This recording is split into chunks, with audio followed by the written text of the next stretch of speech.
What is up, everybody? This is the new mic. Hopefully it sounds okay. We're going to be messing around with it a little bit. Just finding the right position and then also, just trying to see how things are going.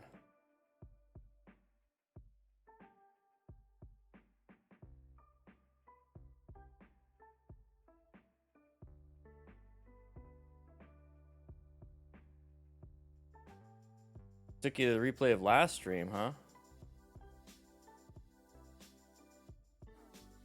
Shut up, Daniel. Hey, let's see. Messing around with it a little bit. There you go. Huh? That's weird. That is weird. Let me know how it sounds, guys. This is going to be members only chat, so if you're just now joining in, we'll get started pretty soon. I'm kind of figuring things out right now and kind of putting things together. We're going to be... Audio's upside...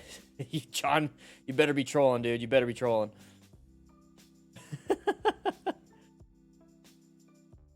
The main thing is we're trying to figure out, so it doesn't sound like it's worse. You know what I mean? But yeah, today is members only chat. I'm probably going to make this video unlisted after it goes up. Soothing, sexy voice. Yeah.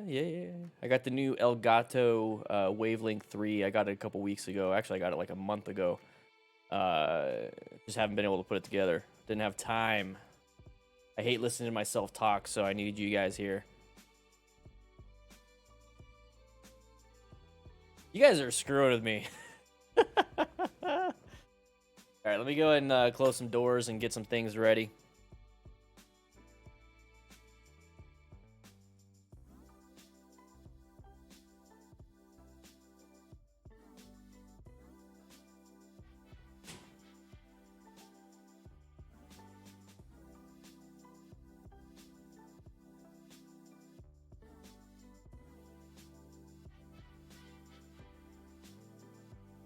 You never do too many videos, Nate.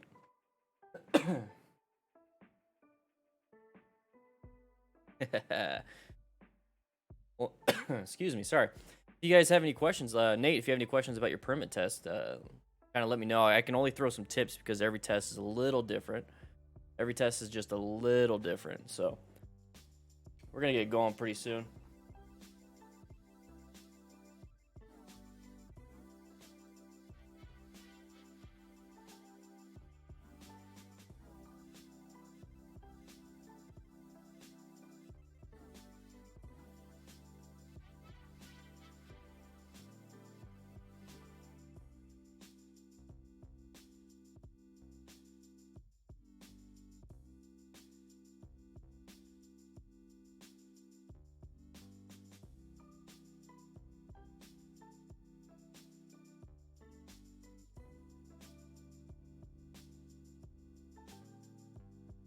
Yeah, COVID's a little funky.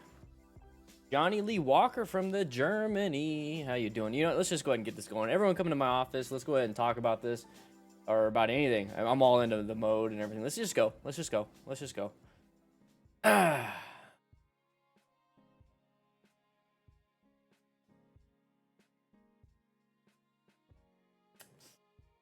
Yep.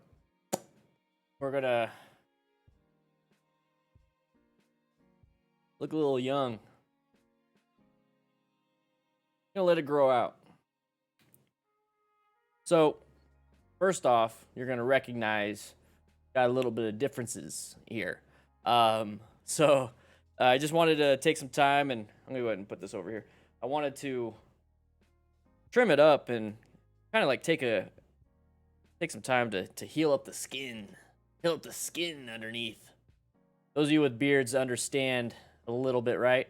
Oh, Stoner Gaming, baby. Oh, Mike sounds great. Not as great as finally passing the writing test. I did it. Hopefully you're having a good weekend as me. Oh yeah, baby. Ooh wee. Hell yeah, I'm having a good as weekend as you. Feeling good, feeling fresh. But damn, passed your writing test. That's woo wee. Irish Rider 7 with the 99. Thank you so much. I do appreciate it.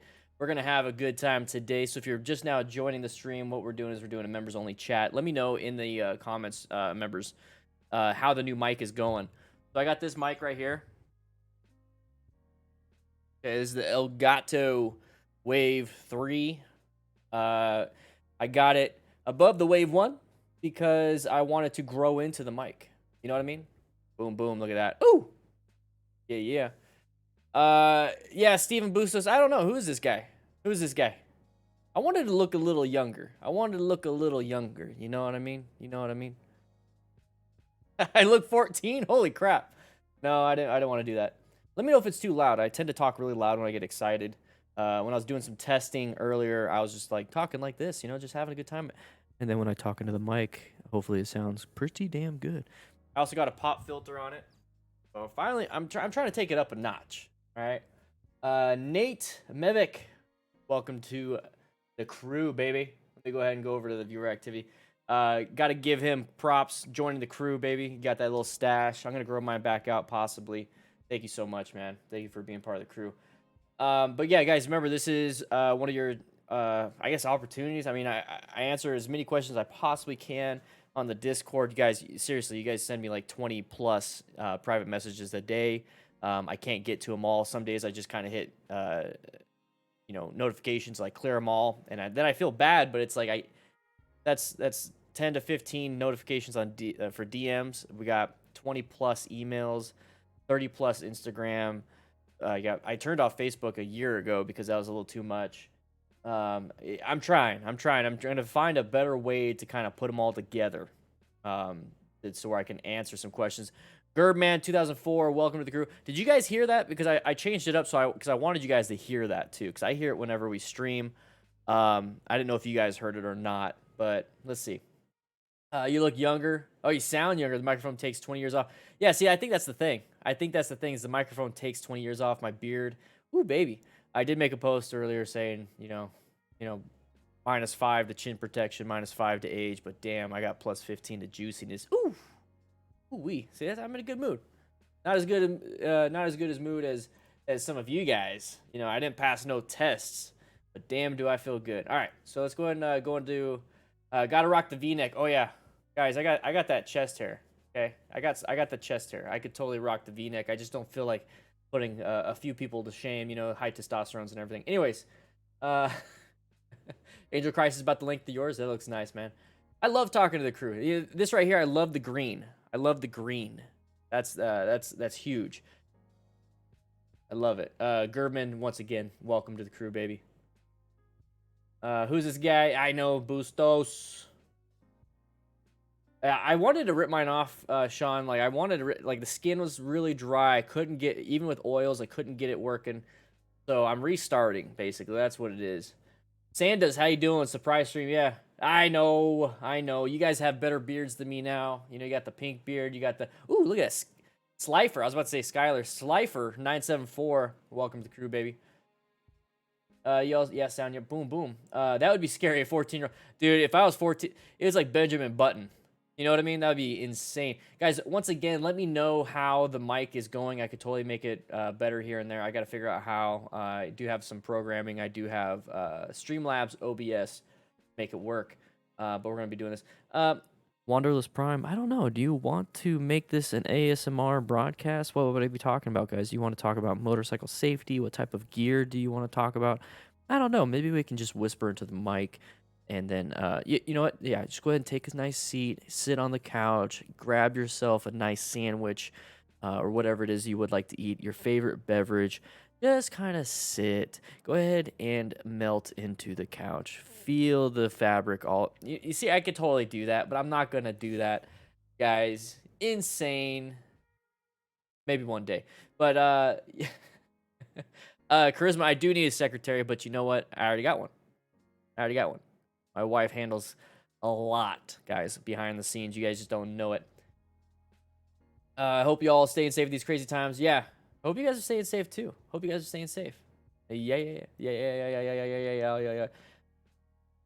Not a lot of people in the stream. Interesting. Maybe nobody wants to ask me anything. You know what I mean? Once you guys stop asking questions, I'm gonna open it up to everybody probably. Hope you all having a good weekend. Worked 13 hours Friday and 12 and a half yesterday. Oh my gosh, you need a day off, man. You need it.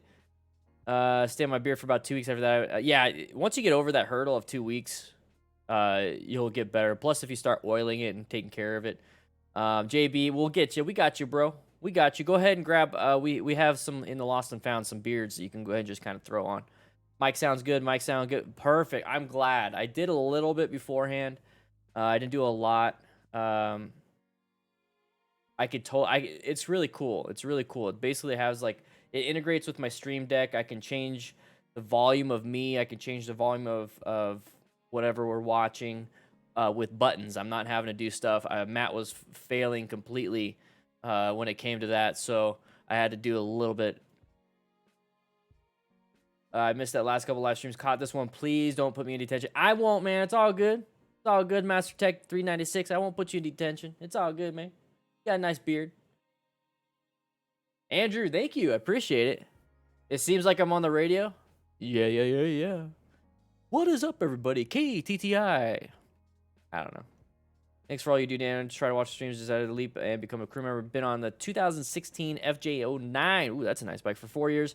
And the streams have significantly improved my... You know, that, Gerdman, that's all I care about, as long as you have improved your riding in terms of safety. I mean, I'm not trying to make you faster. I'm trying to make you safer. And if that's kind of the direction you're going, I'm so freaking happy about that.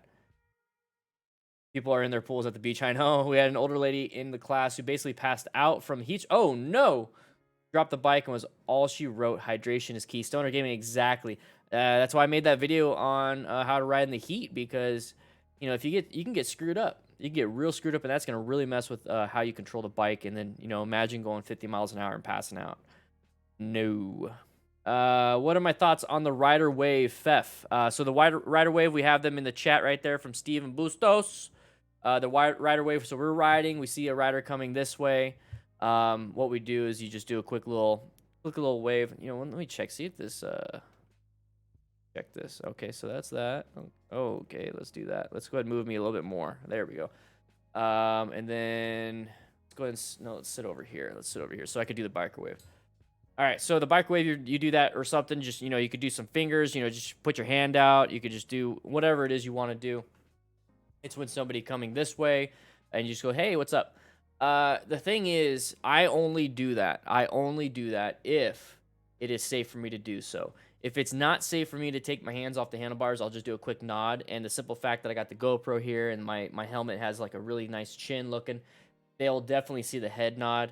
And that's the biggest thing there, is that you just kind of want to acknowledge them, but you also don't want to get in a position of you're going to be taking your hands off.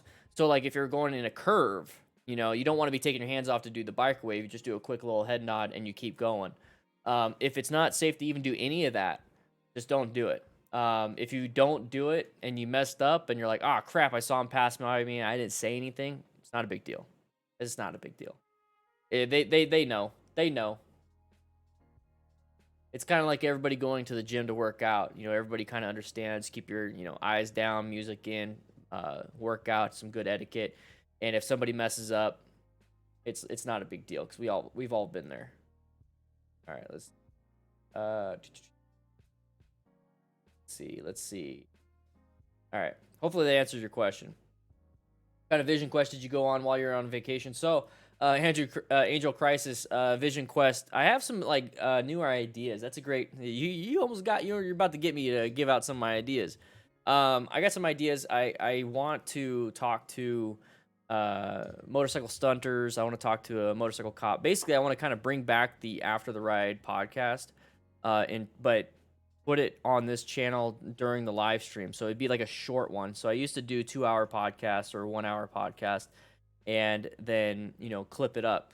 What I would like to do is just spend like 20-30 minutes on one simple topic. So if I talk to a motorcycle, I mean, it could always evolve. So I want to talk to Brian636. I got to actually message him, and we're gonna talk about stunting. But then, like, who knows? Like, that's the topic that gets us in to have a conversation, and then all of a sudden I learn who he is, how things are going, you know, why things are done a certain way over there. Who knows? It could turn into a full-fledged thing. But we'll see how that goes. And I also have some ideas when it comes to... Oh, Steven Ratner. Sorry, when I talk fast, I, like, burp. Thank you for the super sticker. when it comes to actual content, I'm messaging the local accident scene management instructor and see about getting some stuff in, maybe getting some DDFM crew members to take a class, sponsor some of them so that they can take it free for them. I'll pay for it, and then kind of see how it goes and maybe work some content around that so you guys can see what happens during class, how to do it, and what to do. So that's kind of the idea for that. I do want to flesh out the smart rider principles. So the situational awareness, we've been doing that forever. Maintaining fundamental skills, that's the typical motorcycle channel, showing your motorcycle skills. And then, and also acquiring personal protective equipment. So there's a lot of gear reviews. So REVZILLA is a really good place that does it. And I would love to work with them in terms of seeing what I could do when it comes to gear, and maybe not necessarily an affiliate thing or anything like that. I would like to get you guys discounts because I don't need gear. I know a lot of you guys do, so I want to get you guys some really good discounts. The main thing is I want to do like a collab. I want to partner up with them. I want this channel and the crew to be officially sponsored by them. Rescuing other riders as part of the thing. Teaching and mentoring, I'm not there yet. I still got to figure out how to get that going and what type of mentorship program. So I basically just want to flesh out all the smart rider principles in whatever way it can. And video might not be the best option. It might have to be a new website, and it might have to be like an e-course, like an actual course, like a 12-hour course that I would put you guys through for all the smart rider principles. Just like stuff like that. I got to figure out how to make it work so that you guys have the best community, because that's the thing, is I want the community to be centered around motorcycle safety. So that's what I'm trying to build is community first. Just community first. But what is it based around? Like what's the highlight, or not the highlight? What's the vision? What's the mission statement of the DDFM crew? And it's the smart rider principles. So I'm developing the vision statement, I'm developing the mission statement, and this is going to be a legit like crew. And I know a lot of you guys have been wanting that all over the world. We're going to do something like that. I haven't reached out, Wanderlust, to Green Knights MMC. I know I have an in on that. I'm an MSF rider coach for at Riders on MTC, and Trina is part. The owner is part of the Green Knights. So I already have an in. I'm gonna go ahead and maybe get some ideas. But here's the thing: I don't want to be a part of a different group, because I follow the smart rider principles. I follow the non-CB7 I can't even speak it right now. Not for oneself, but for all. So I have a different mission statement and different vision for what I want to do. So I don't want to join anybody else's, but I do want to have an understanding of how they make it work so I can make it work for all of us. Guys, we're going to have an online, basically I'm moving towards an online writing group. I don't want to call it a club. We're definitely not going to be a 1%er club. Maybe 1%er when it comes to motorcycle safety, and what we do here. I don't know. And then bring in people that know more than me when it comes to the gear, honestly, yeah, more than me on everything. If there's somebody for every one of those S.M.A.R.T, if there's each and every one of those that are smarter than me and better than me, I want to bring them in, and then let's flesh this out. So I have a lot of ideas. I don't follow through with a lot of them in terms of, because I don't know where I'm not there yet. But I'm working hard on that. So that was part of my vision quest right there. That was a long answer, probably not what you expected. What would you recommend for security of someone parking a new bike on the street in the city? See, that's the thing, is I don't have the best recommendation for you. I don't have that problem, and I've never really explored that problem, Spencer. How the best thing is what I would do for a car, and make sure I'm parking in a well-lit area, make sure I'm parking where a lot of traffic is going, so people are going. Park it in a position to where it's hard to steal in terms of like maneuvering the bike. Kind of box it in if I can. Just like little things like that. I don't have a disc lock. I don't have any of those things. I do. I just never used it. And if you can do some form of a disc lock, a brake lock, all those things. But like that's all I know. So we have a Discord where, I'm pretty sure you're part of it. But go ask that in the new rider questions. Hopefully they'll be able to ask or answer that question for you. And that's kind of why I wanted to focus on the communities, because I know I'm like somebody that you guys are all asking questions for and want me to answer. It's like, well, sometimes I can't, and in order to really help as many people as possible, the community has to step up and help the people I can't help out, because there's so many people in the community that have so many massive talents. They're just so smart in like something else. You know what I mean? But that brings something to the table, and it allows a wide range of questions to be answered. So if you're a reasonable person, you're a nice person, and you're just talented, and you understand people have different opinions and how to make your opinion and the other person's opinion mesh and work, because at the end of the day, the goal is to help new riders be safer and have a community to go to where there's not disagreements and anger. It's all intellectual conversations. Then join up.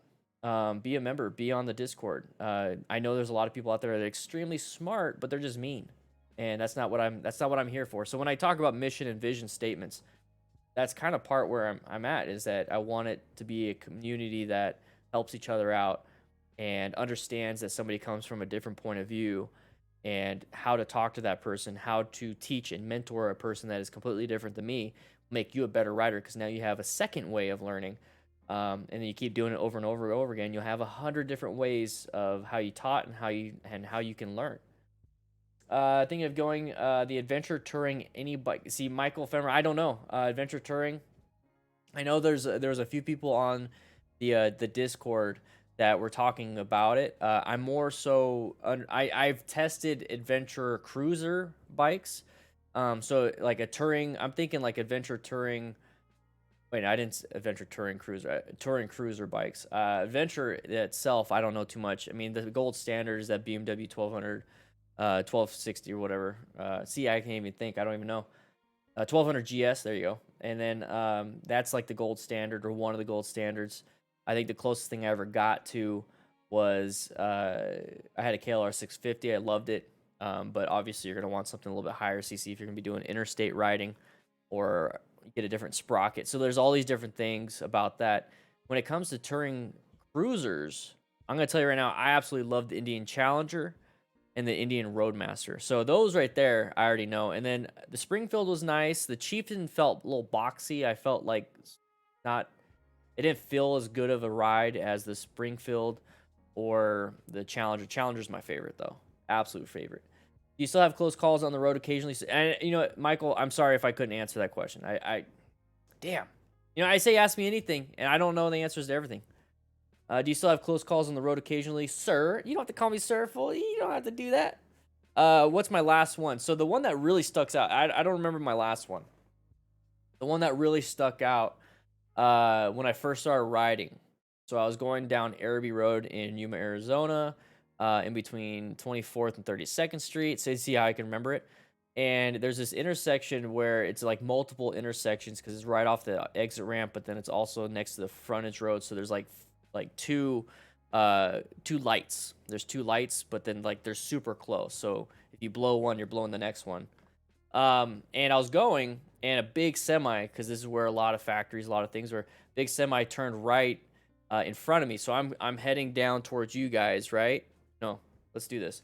So I'm going like this, and then the semi did this. Okay, so I'm going like this. I'm going up, and the semi did this in front of me. And he went over 2 lanes. He used 2 lanes to turn. And I remember going fast, because I was a new rider, and I didn't know. And I was going faster than I should have. And I remember being able to swerve within that small gap, because he took up a lane and a half, basically. In that small gap that he didn't take up, I swerved into that. And I didn't slow down. I just swerved into it, because I was in the right lane. He took up all of the right lane and half of the left lane. So I swerved all the way from the right all the way to the far left, and then was able to get out of the way. I did check. I did everything, because I still did the situation awareness from what I would normally do. I just didn't have the fundamental skills there. So that was the last one. That was like when I first started riding. Or that's the one that I remember. That's when I first started riding. Do I have them now? Not many. Not many. Nope. I see things way ahead. I see them so far. and it's like patterns, patterns, patterns, patterns, patterns. That does, but that's the thing is I can't get complacent and say, you know what? Well, I haven't had one in a while, so I'm good. No, it's like I'm constantly seeing them. Like I'm training my mind to still see them, still see the patterns, still see the possibilities. And then now I'm at the point where I see the possibility and I just kind of let them do it. Like I back off or I move over. It's like, okay. So it's like I can almost hear and feel what they're going to do, and I just let them do it, and I get in a position to allow them. I basically want them to be like, oh, okay, well, there's an open spot. I'm looking. Ah, damn, there's a motorcycle there. Oh, okay. It's like, oh, you moved. Okay, sweet. I can move over. That's kind of where I'm trying to get at.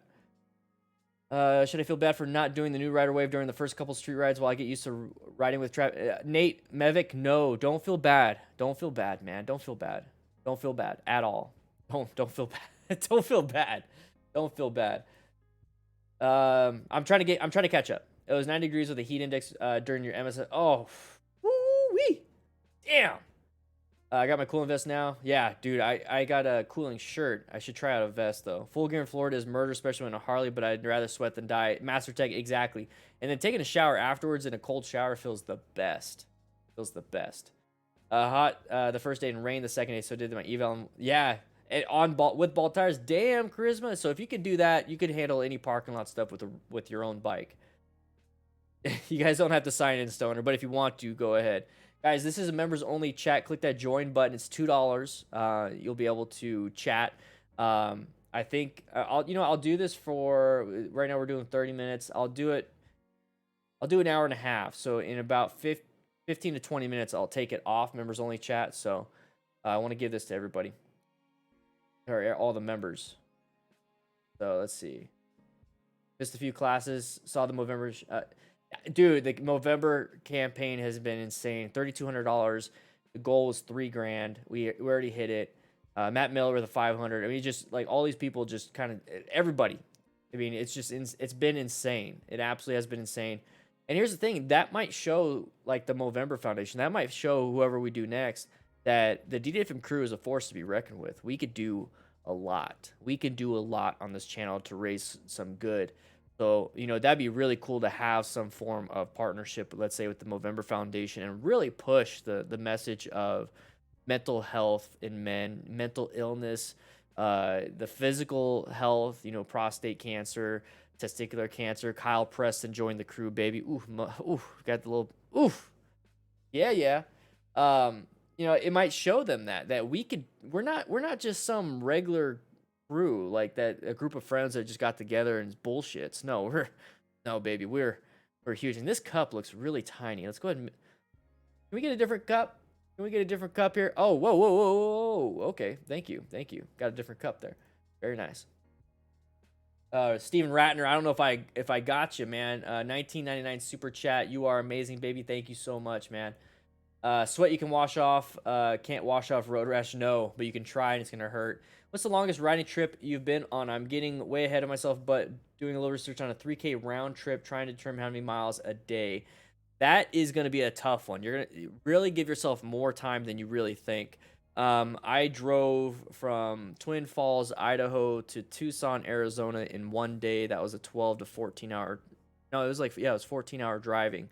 And I would never do that in one day on a motorcycle. Never, ever, ever. That was just absolutely too much. So that was only like 1,400 miles, if that. And so you're doing 3K. So I can't even imagine. You're going to want to give yourself at least a week for that one. At least a week. You're going to get tired. Make sure you take frequent breaks. Make sure whenever you fill up, you take like a 15 to 20 minute break. So don't count pulling into the gas station as the timer. As soon as you fill up, as soon as you park the bike, as soon as you go inside and grab yourself a drink, water, hopefully, so you can still stay hydrated. Hopefully you're hydrated while you're driving, or while you're riding, you have like a Camelback or something, or you're able to take a break. But literally take 20 minutes at minimum, 20 minutes of stretching, doing some body weight squats, getting the blood flow, because one of the things you don't want to have is a thrombolytic blood clot coming from your legs, going into your heart, chest, lungs, organs. And that can happen for prolonged periods of sitting. Angel Christ, the 20, baby. Ooh, biker wave. Thank you so much. Appreciate it. That's one of the big problems with sitting down. That's why I do my live stream standing up, because I don't want that, because I'm sitting down for most of the day anyways, doing editing. So that there's a 40 times around adventures does way better when it comes to talking about long trips, and he has way better tips on that. But that's what I've known when riding long distance, especially driving. Hydration bladder on the bike. Seen some motorcycle bags that are designed to take them. Seems like the tube going in your neck into the helmet could potentially be an increased risk and crash. No, it'll be fine. It'll be fine. I don't think there's gonna be an increased risk. Obviously, you don't want to, like, put the tube into your mouth or trying to do it while you're in the middle of a turn, knee dragging. You're not going to want to do that. So whenever you take a drink, so if it's down here, you can kind of flip it up whenever you want to do that. That's in a moment where you have a nice long straightaway. There's no hazards. Everything seems to be copacetic. You can go ahead and do that. Once you got it in your mouth, you can put your hands on the handlebars again, or if you could just kind of relax a little bit, take a sip and put it back. That I would do that. Like that way you're at least staying on the bike doing it. It's not going to give you any more of an increased risk in terms of loss of concentration, because if you can minimize the concentration you have to do, so like if you're in the city, your concentration's high, you're on orange stage, but then if you're like all of a sudden it's a straightaway or you're at a red light and everything seems to be okay, you've mitigated as many factors as possible. It's okay to add one factor, which is taking your hand off, put it in your mouth. So if you can minimize and take away at least two factors, like cross traffic and let's say, or any traffic next to you, like it's a long straightaway. Okay, cool. We minimize that. Let's go ahead and add one factor. I understand it's not as safe, but it's add it. Take a quick drink, because that's going to make you safer in terms of, staying hydrated, staying alert. So it's kind of a wash. Just do it safely as best you can. That's typically what I live with. If when I go out filming, and I do my motovlogs, the reason why I stopped doing them is because I didn't feel as safe where I was doing it. But now I found a better way of doing it. Now that I have more education when it came to it as a coach, what I do is I go ride areas where there's not a lot of traffic, and so that way I can focus a little bit of my attention on talking. Because I removed a lot of focus by doing it on roads that are not hazardous. And then I also choose time of day. So I'm not going at 7 in the morning when everybody's on a Monday, when everybody's driving to work. I go at like 11 o'clock or even 10 o'clock in the morning on a Tuesday or something, or on a Wednesday. And then I go film. That way everyone's out. A lot of people are at work. A lot of kids are in school. People are not driving around for lunch, so it's like really low traffic, and so you see how I start to minimize some of the hazards so that I can add some hazards, so I can provide content. So or minimize some hazards so you can drink water. Okay, long ass explanation for drinking water while riding. But here's the thing, everything is nuanced, because if I tell you, yeah, it's fine, go ahead and drink water, and then you choose to do it on the middle of a turn, that's bad advice. I have to give you the why. You already know how. I have to give you the why I choose what I choose. And you guys are smart. You guys are all smart, and you can make your own decisions with that kind of information. I don't want to give you an answer and you're just going to stick with it. I don't want you to be dumb riders. I want you to be smart thinking riders. So I want you to understand. Got my DDFM patch yesterday. Thank you so much, Dan. Pride of Place on the Bike letters now. Rev Bomb. That's awesome. I saw all those posts, man. Got you on Twitter. Got you on Instagram. Thank you so much. Appreciate it. We still got 15 more. Okay, we still got 15 more crew patches. We also have, the bike giveaway and all that stuff. We also, if you want to join, become a member, please do so. Click that link. That's going to be in the chat pretty soon. There it is. We're going to be opening up the members, or we're going to take off members only chat in 10 minutes. So if you're just kind of waiting around and because you can't chat, you're kind of waiting, just remember 10 minutes. We're going to do some Q&As still, but with you guys too. Let's go ahead and make this a little bit straighter up. All right. I don't like leaning back. I like leaning forward. Let's see. Speaking of mentorship, did you? Oh yeah. Okay, we got. Okay, so I think I caught up. What would you recommend as security for someone? Okay, I think I'm caught up. Maybe you could do a live show tour combined with motorcycle workshops. That's a good idea, and that's something I had an idea when I first started. I wanted to travel, and I still do. It's just this whole thing going on, and maybe there's just a better way of doing things. Go ahead and get this right there. There we go. I would love to, but yeah, it's a tough thing. If we were 1% go, then we're vest with patches, high vis, high vis cats. Sorry, that's how I read. I skim and read at the same time. Okay, get a good old fashioned chain. Yeah, those work too, especially a thick one. The problem is that then you're carrying a big ass chain around in your backpack or in a saddlebag. So for a first bike, I mean, CBR 300R, that's the giveaway bike that we got going on. So that's like the one I definitely have experience with compared to those other two. I have ridden a Ninja 400. That's a great bike too. Duke 390, I heard that's a great bike. Yamaha, all those three are amazing bikes. I would pick something over the Duke 390 as a beginner bike because from what I've heard is that KTM, they're just finicky. They're just kind of finicky. They're great bikes. They're just finicky. The Honda CBR 300R, that one, Hondas you could jump off a cliff with and they'll survive. The MT-03s, the Yamaha MT line, has been insanely good too. So out of those three, I'd go between the CBR 300R and the Yamaha MT-03. Now the MT-03 is a naked bike. The CBR is a sport bike. So fairing versus with no fairing. Out of those two, decide what you like and what you look like on it. The MT-03 I think is more upright seating. The CBR is just a little more aggressive. But out of those three, I wouldn't go for the Duke 390 just yet. And that's just me. That's just me. I don't want to turn you away from the bike that feels good, looks good, got a good deal on. And if you can mitigate those finicky things, then you're better than me on that. So then it could be back in the running. You see how it's nuanced? I don't want to tell you guys not to get a Duke 390 because I know a lot of you guys can handle that kind of stuff way better than I can. But I'm thinking in pure, I don't know what I'm doing, can't figure it out.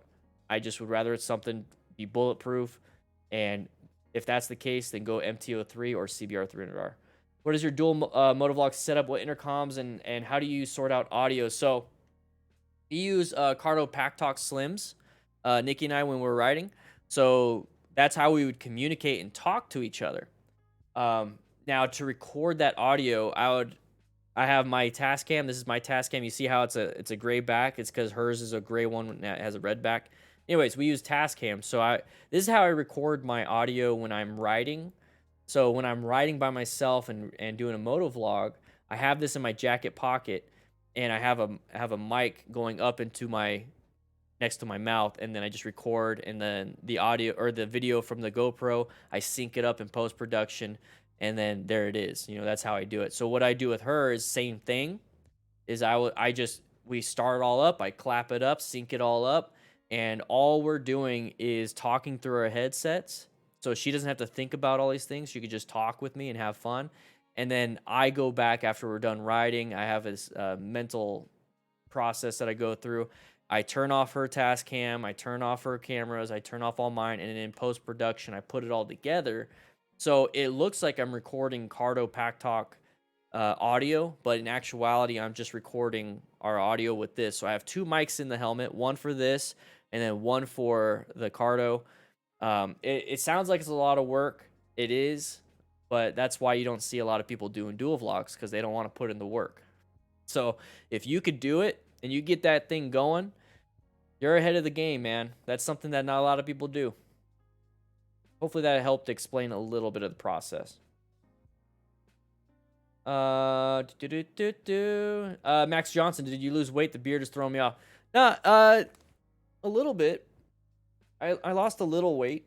I'm getting back into it pretty good. So new look, new year, new me. You know what I'm saying? My birthday was last week, so I turned 33. So I kind of wanted to get a better look going. I'm gonna grow it out just a little bit. I think I'll just grow it out maybe. Can't get it lined up. Anyways, just a little bit more. Just a little bit more. Just passed the BRC one last week, got my endorsement, and maybe made a dumb decision. Bought a BMW FZ100 GS. It comes in tomorrow, and I'm pumped to start. You know, everyone probably feels that way when they buy something that expensive. So that all that is the normal buyer's remorse. But here's the thing: use that thing like you stole it, but like you bought it. You know, have a good time, man. Have a great time.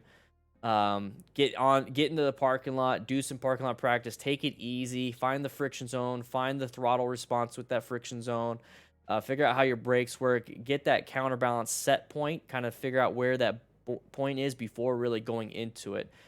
Okay, have practice your tight turns from a stop for a while, and move up to U-turns, move up to figure eights, move up to swerve, move into braking. But take your time, please. You do not want to drop that bike. Another thing is maybe look at getting some protection for the bike so that if you do practice and you drop it, you're not too worried about, you know, it's my new bike type of thing. Safest way to transfer lanes from uneven pavement to at higher speeds around construction areas. The best thing I could tell you, and it's something that you do anyways, Greg, is that you grip the bike with your knees.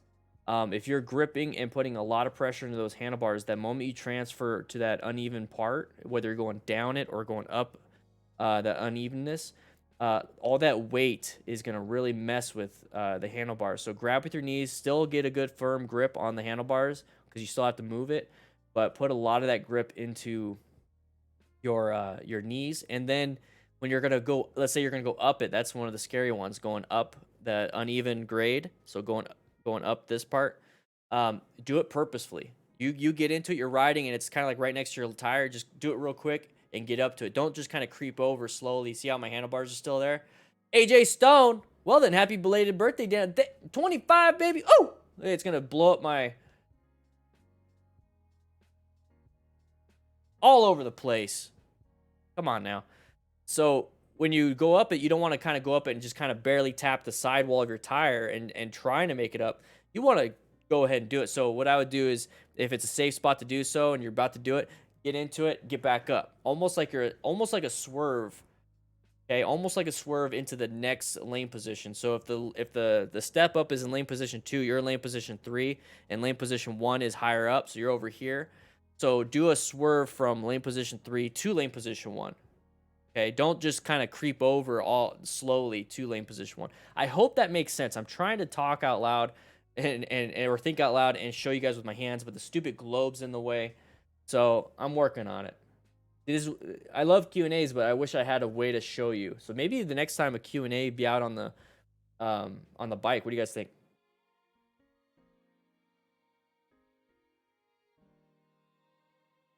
That's right, Nikki. Yeah, baby. Kyle Preston, welcome, baby. Welcome. Woo! All right, 2 more minutes. We're going to make it open to everybody. But just remember, guys, if you'd like to support the channel, please do so by clicking that join button. Okay, that supports the channel. It's $2 a month to become a rookie, $5 a month to become a crew member. But it's the same thing. You get all the same perks. Okay, I just wanted it open for everybody, but damn, you're going to be called a rookie. It's okay, though. It's okay, though. I love being rookie. Most of the time, if someone misses a wave, I assume they didn't see me. Yeah. Don't think that they're purposely ignoring you. How's it going? Took my MSF like 6 years ago and never bought a bike. Do you think I should take them? Yes, Kyle. Before I even finish that, yes, Kyle Preston, go take another bike. Go ahead and take another class. It's up to you if you want to do a returning rider class or just another BRC one. Here's the thing: 6 years ago, that is going to be the old curriculum. So this is a cool thing. That's going to be the old curriculum. The new curriculum is updated and it focuses more on situational awareness. So it's almost like you're taking a second class. You're taking a more advanced class than you did 6 years ago. But yes. Take the class again before purchasing a bike. I don't know if Nikki's still in the stream. Do you ever plan on doing more No Kids Allowed podcasts? Yeah, those were a lot of fun, Max. Those were a lot of fun. She's on a new adventures. She's figuring out all these new adventures, and the podcast isn't one of them.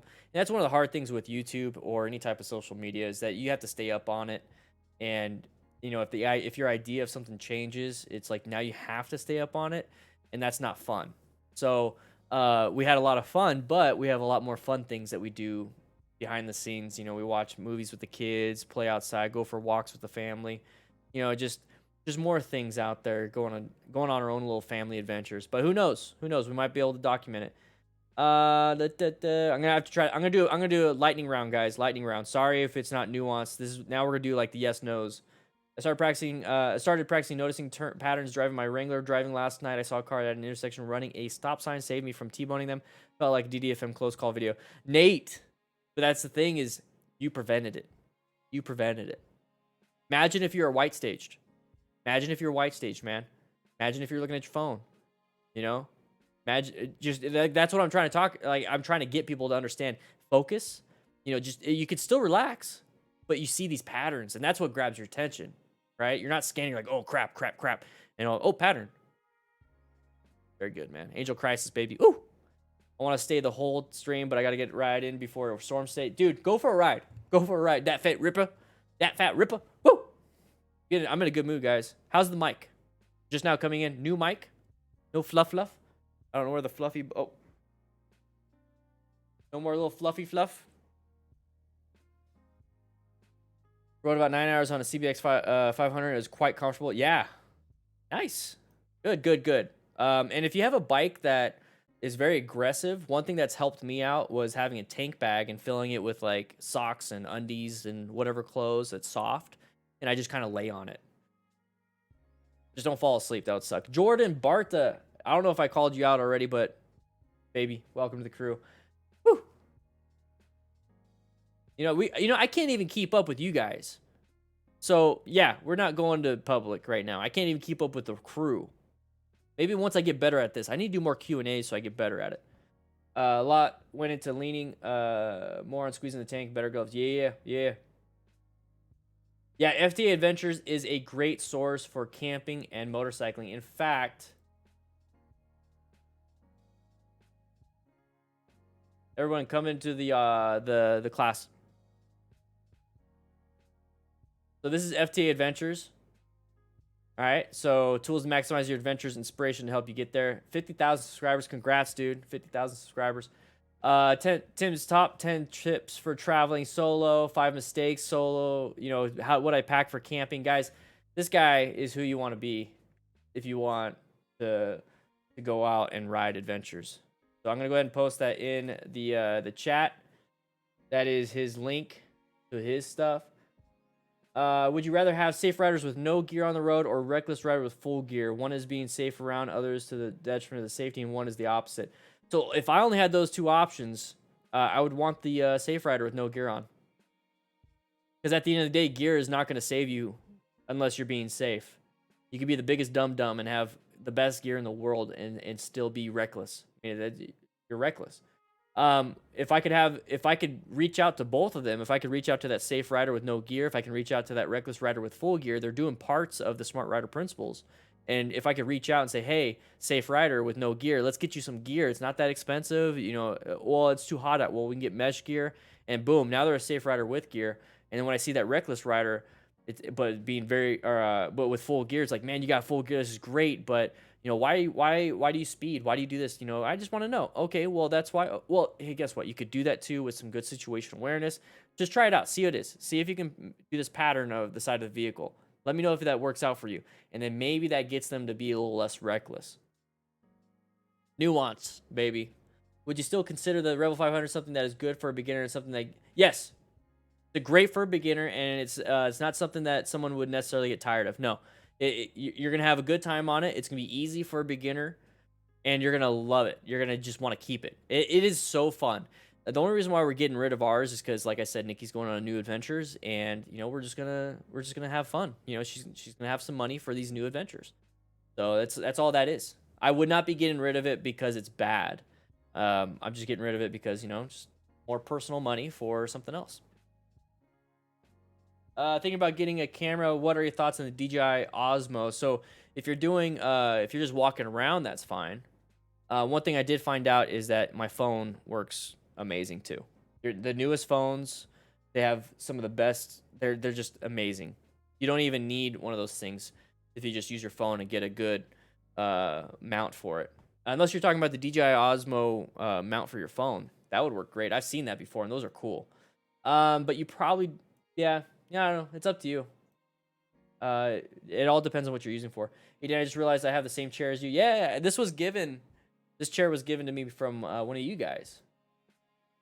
Thank you. You traded in your DRZ for an 07 Road King Custom. Ooh, baby. Yeah, you could keep your name, though. Just get another DRZ on top of that. Just passed my basic rider course. Yeah, I can get a rev bomb. Yeah, guys, I don't know if I missed it. Let's give some rev bombs to YY Freak. Let's get some rev bombs in the chat. I want to see it blow up. I am so late. I need to catch up. What's up, Mark? How you doing? I watched The Lock Picking Lawyer, and almost every motorcycle lock was a joke to anyone with basic lock picking skills. Yeah, and that's the thing is, like, if you really want that bike, you're gonna get it. But how hard are you gonna make it for that person? You know what I mean? Would they rather go for the car right next to your motorcycle, or would they rather mess around with your motorcycle? So that's kind of where it is. It's like you just need to be the hardest one out of the bunch. It's kind of like being the slowest. Like if a bear is chasing you guys, the slowest person dies, right? So you don't have to be the absolute fastest in the world. You just can't be the slowest. So you just can't be the easiest to get stolen. You just have to, you know what I mean? Does that make sense? That's kind of how I look at it.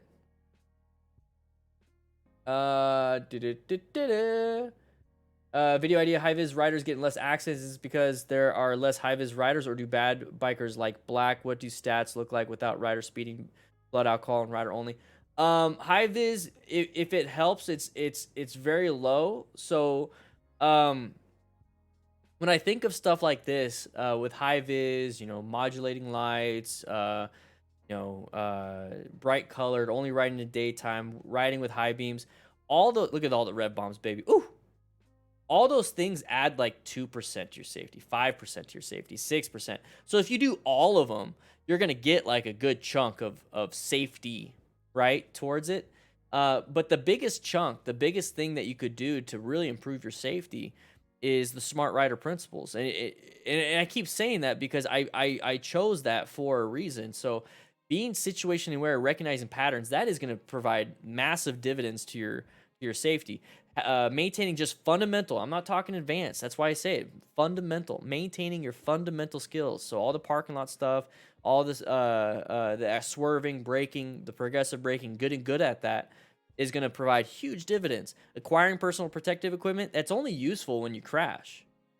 So it doesn't provide much safety for the ride, it provides safety for when you're not on the ride.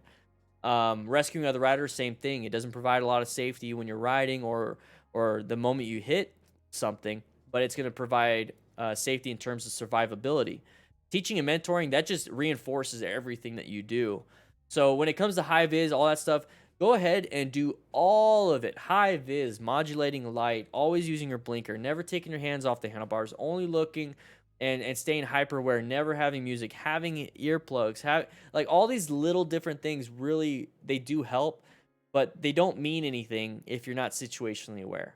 And that's why I keep going back to that, is that if you're not paying attention to patterns, you're not paying attention to what you should be doing, and you have all these farkles, okay? You have all these different things. It doesn't really matter if you don't know how to ride and you don't point out situations. Will the person see you? Maybe. Will they see you better with high vis and modulating light? Yeah, they will. But do I trust other people to do that? No. But it does add an extra layer. That's all it is, a small layer, but it's still a good layer. You're not taking anything away for doing that. Once again, very nuanced. Let me know if you guys would rather have that than like a yes no's. Like I tend to do a lot of yes no's, or a lot of this. Should I go to yes no's or very simple? Boom, do it. Dan, would you recommend a CB500X as a good first bike? Hondas, they're mid-range, they're low-range, they're high-range, all good bikes. Once again, the higher CC you go, A nuanced answer right here to a very straightforward question. The higher CC you go, the less forgiving it is if you make a mistake. So too much throttle on a 1000 RR is going to be a huge jump. Okay. Too much throttle, a little too much throttle on a 125 or 400, 500. It's going to be less than the 100. It's still going to be a kind of jump. So once again, we pull back. It's like, okay, well, what's the real problem? Is it the CCs? No, it's your hand giving it a little too much throttle. So if you have a lot of control, if you understand, you need to take it step by step by step by step by step and take longer. Okay, I always use the metaphor of how much firewood do you have? Do you think you have enough? And the moment you feel like you have enough, get 2 to 3 times more. When you feel comfortable on the bike, do you have enough experience? No, get 2 to 3 times more before you move on to the next step. And that will set you up for success. So practice, practice, practice. So you could start off with 1,000. Is a beginner bike. I start off on a 1,200 beginner bike, Sportster 1,200. It's not a beginner bike, but I was able to modulate my hand. I was able to work with it. I understood friction zone, throttle control, braking. I understood all of that. So you really have to modulate how you do versus the bike. So if that bike right there, the CB500X, that you are like, hey, is this a good bike for a beginner? Well, if you probably chose that bike. Let me see if I lost my point. I lost where I was at. If you chose that bike because that's the one there you go. Because you sat on it, you felt good, it's a good price point. This is the bike I want. Okay, well, what about the CCs? Is this the right CCs? Then, it's just modulate how you do it. Just change up how you do it. And that could be for any bike. So any question that says, is the CB500X a good bike? Is the Duke RC390 a good bike? Is this a good bike? Is this a good bike? I can answer in every single one of those questions, but I'm gonna answer it the same way. Is how much experience do you have? Are you patient enough to learn the power of the bike? Just remember, higher CCs, less forgiving, lower CCs, way more forgiving. So if you're the type of person that you want that safety net of a lot of forgiveness in mistakes, go lower. If you're the type of person that says, you know what, I usually get things on the first, second, maybe third try, then go ahead and move up to the higher CCs. That's all it is. And then at the end of the day, when you get comfortable with either low or high, you could always get a second bike. You could always sell that bike. You could always, you know what I mean? You see how that goes? For my second bike, unsure if I should get an MT-06 or a Ninja 400R. What's your first bike in your future? If you like the naked look, Honda makes a naked version of the CB300R called the CBR300R called the CB300R. Maybe that's what I messed up on. He did say CB300R, so he was probably looking at naked bikes. Yeah, see, there you go. TDI CML 07. There you go. So if you like you like the naked, so both of them are good. Both of them are great. You're gonna like both. The MTs look mean as hell though. I love that. Oh,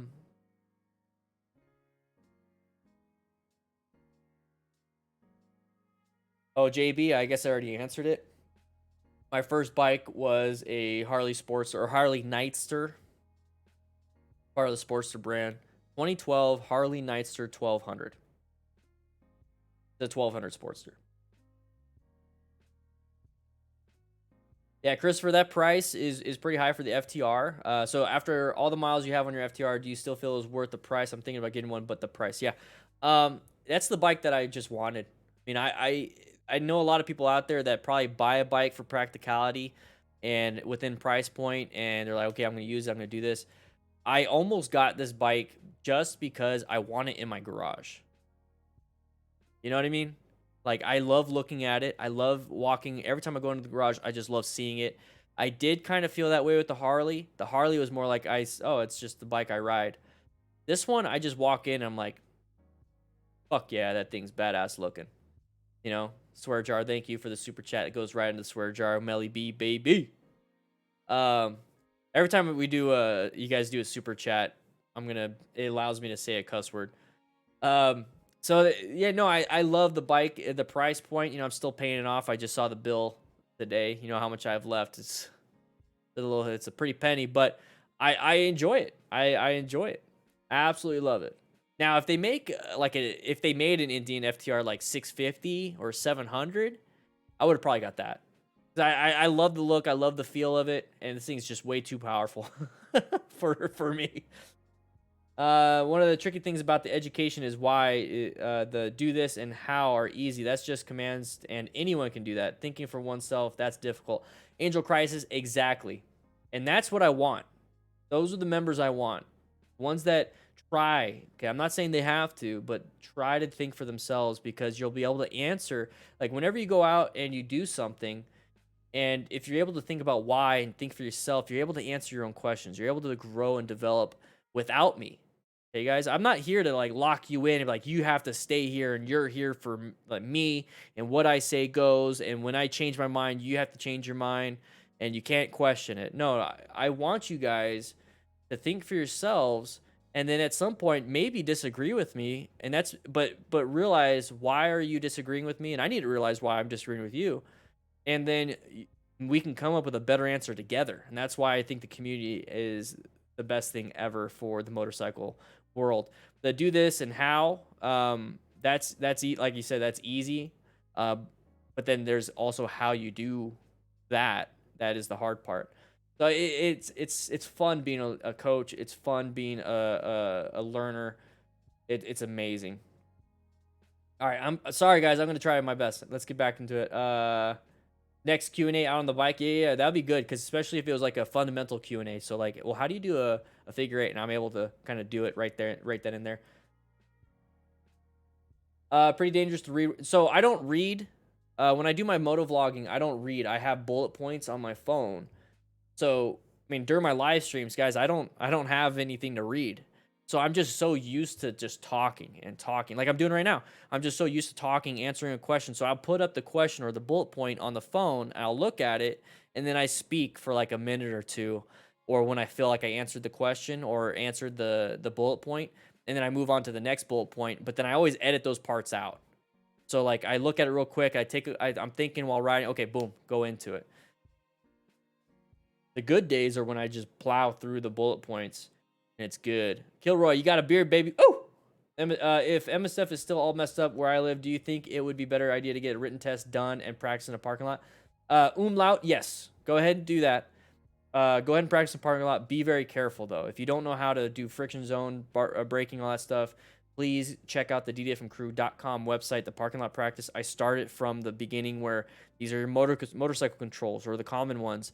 And then the next one is friction zone. The next one is straight line. The next one is a straight line weave. The next one, so you could do that in a parking lot, but be very careful. Get your permit, do all that stuff. Do it legal. I have a good friend I just got my license, but he tends to stay in blind spots of cars. I've noticed when out driving with him. What can I tell him to help him not do that for his own sake? Sandus, you can show him the videos on this channel for one, because you can really pinpoint. This is what happens if you stay in a blind spot.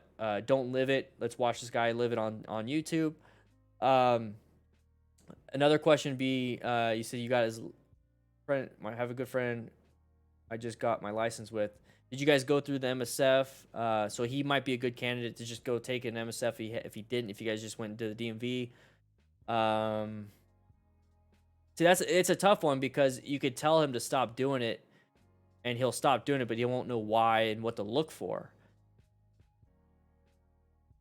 So my best advice, like, I make a lot of these videos just for that. I make a lot of my videos just for the person that doesn't know why they need to stay out. So those are my best responses, is my videos. Explain to him inattentional blindness, motion-induced blindness. It's also one of those things that experiences teaches. If you hang out in somebody's blind spot and they cut you off, experience will teach you not to do it. I just don't want you to get into that position of going into brown stage accidentally, panic braking, dumping the bike. So that's why I make those videos. Any advice on getting red lights to turn for motorcycles? I had issues with this today. If there's nobody around after if it goes through one red light and the next one it goes red again for you, or stays red after it rotated, I'd typically go. Another thing is I'll scoot up a little bit, especially if there's a car coming behind me. I'll scoot up a little bit so they trigger it. Some people are saying use magnets on the bottom of your bike, but some of them are pressure plates, some of them are sensors. It's a tough one. 3 rights make a left, though. So if you have to, make 3 right-handed turns. Mike sounds good. Ooh, good, good, good. All right, I need to go here. I'm going right to the bottom. I'm going right to the bottom. Steven Ratner, welcome, baby, welcome to the crew. I'm going right to the bottom. We're starting over.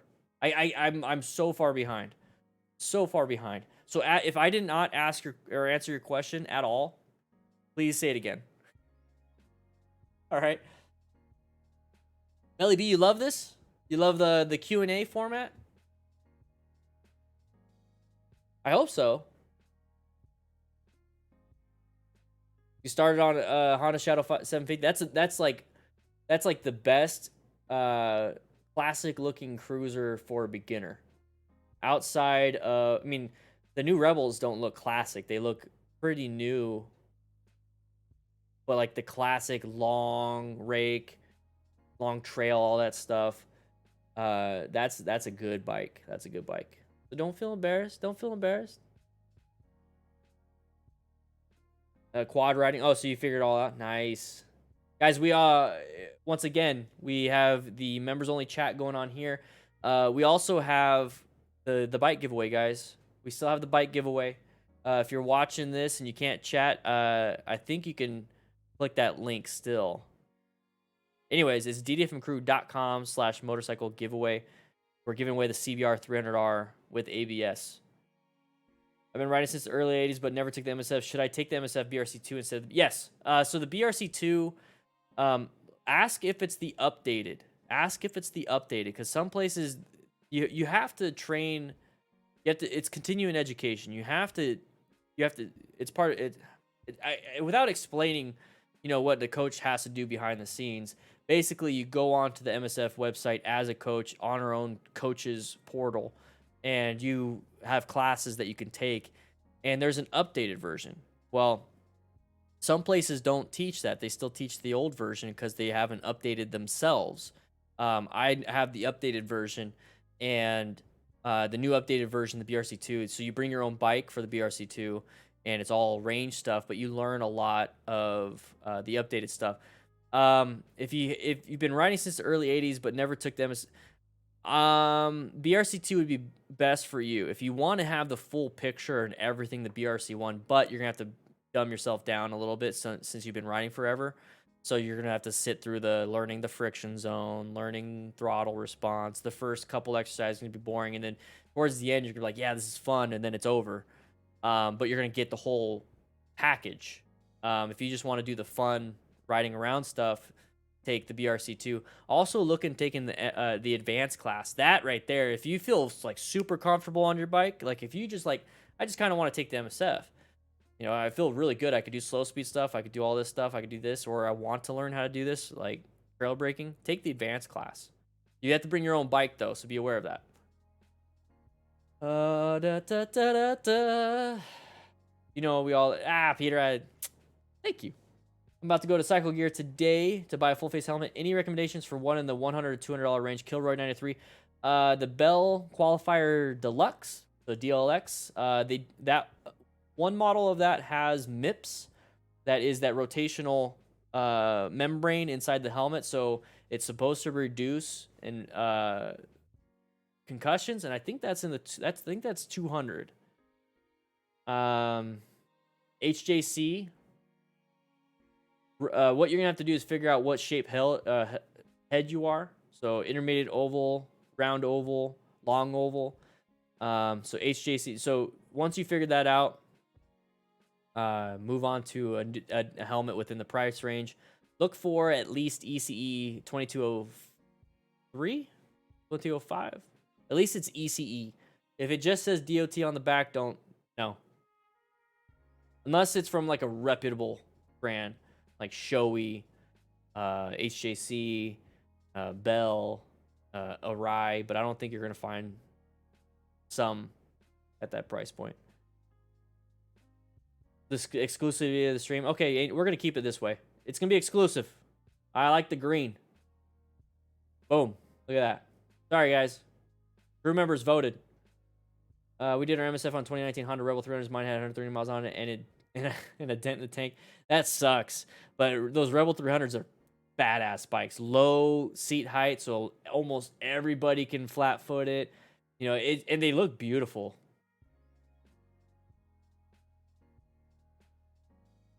Sandus, yeah, that might be the idea. We're in Europe, so our course is extensive. Okay. Might just be kind of zoned out. So yeah, so maybe all you have to do is explain the color code charts, and so that way he understands that he's either in white stage or yellow stage. There's times where I get into white stage and I'm like, oh crap, no white stage, no, go back to yellow. There's times that I've done that.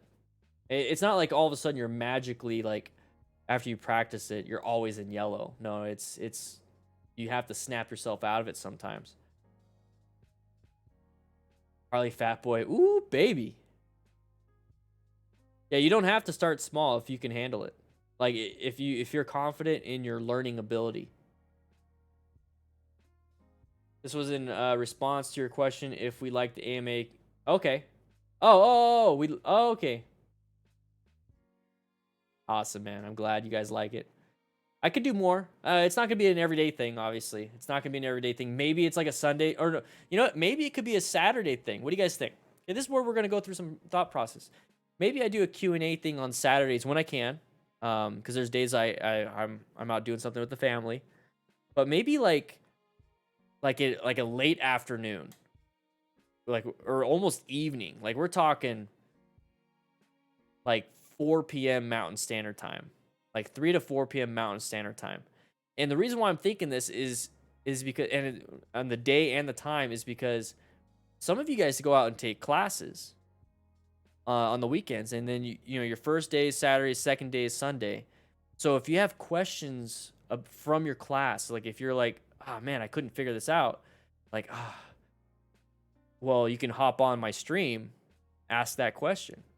Or if somebody asks that question, you miss the stream, you're like, yes. So I'd have to keep the streams to an hour, roughly, or something like that, where it's a Q&A, and it would be members only. Yeah, see, this is the thought process I go through, guys.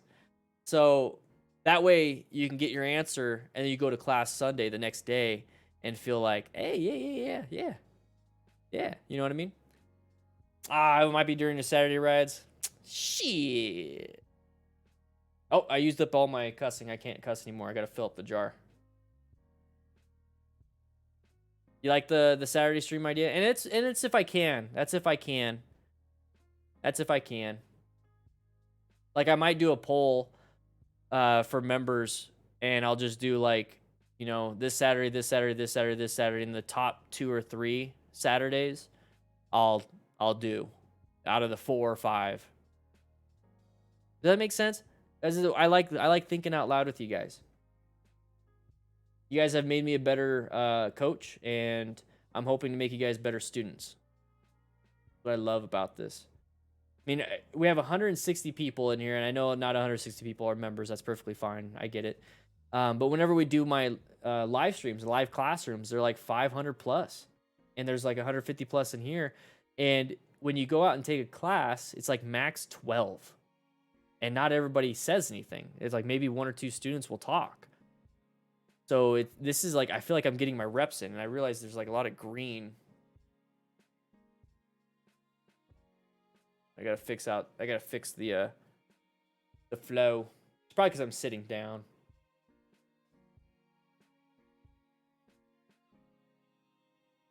Johan, do I think lane filtering at a red light is appropriate while driving a 125cc? I'm afraid I might cause frustration with car drivers because I don't accelerate that fast. No, you should only be going like around 10 miles per hour above traffic lane filtering.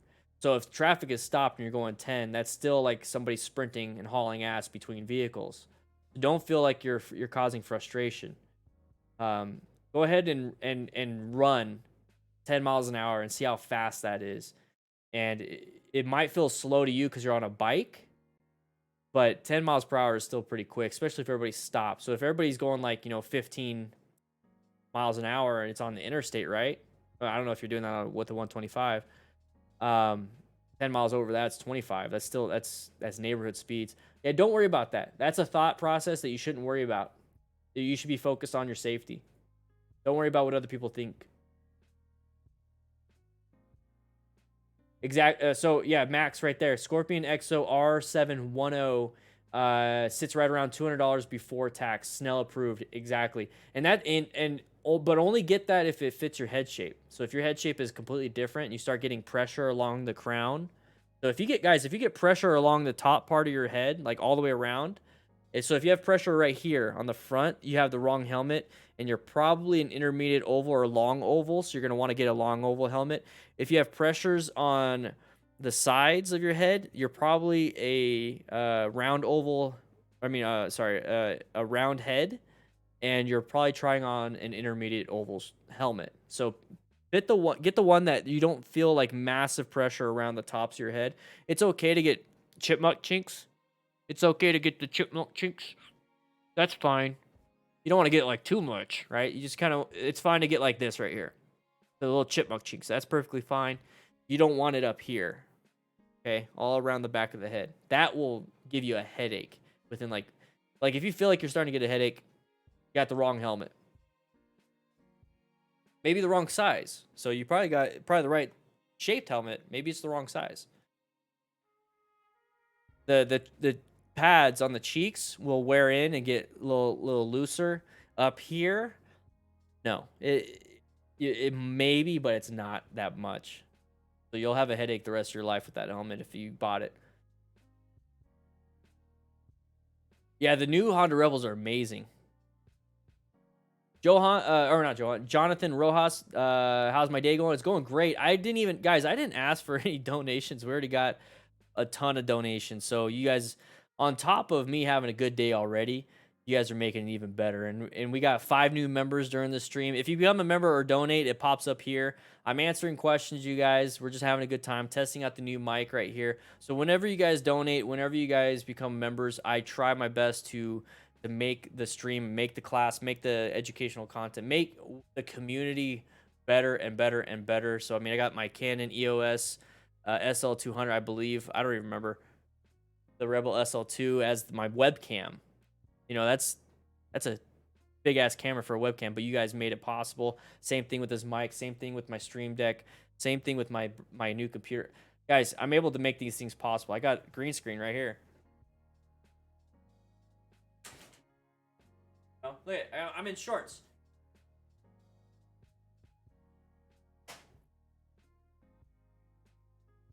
So I'm out here trying to make this better.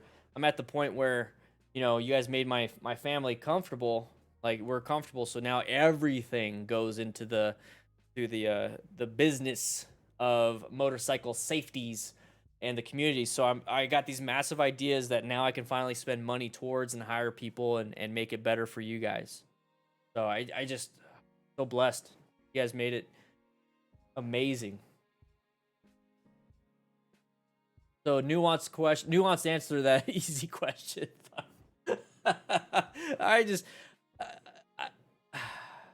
It's been an hour and 20 minutes since we started streaming. It feels like it's only been 15.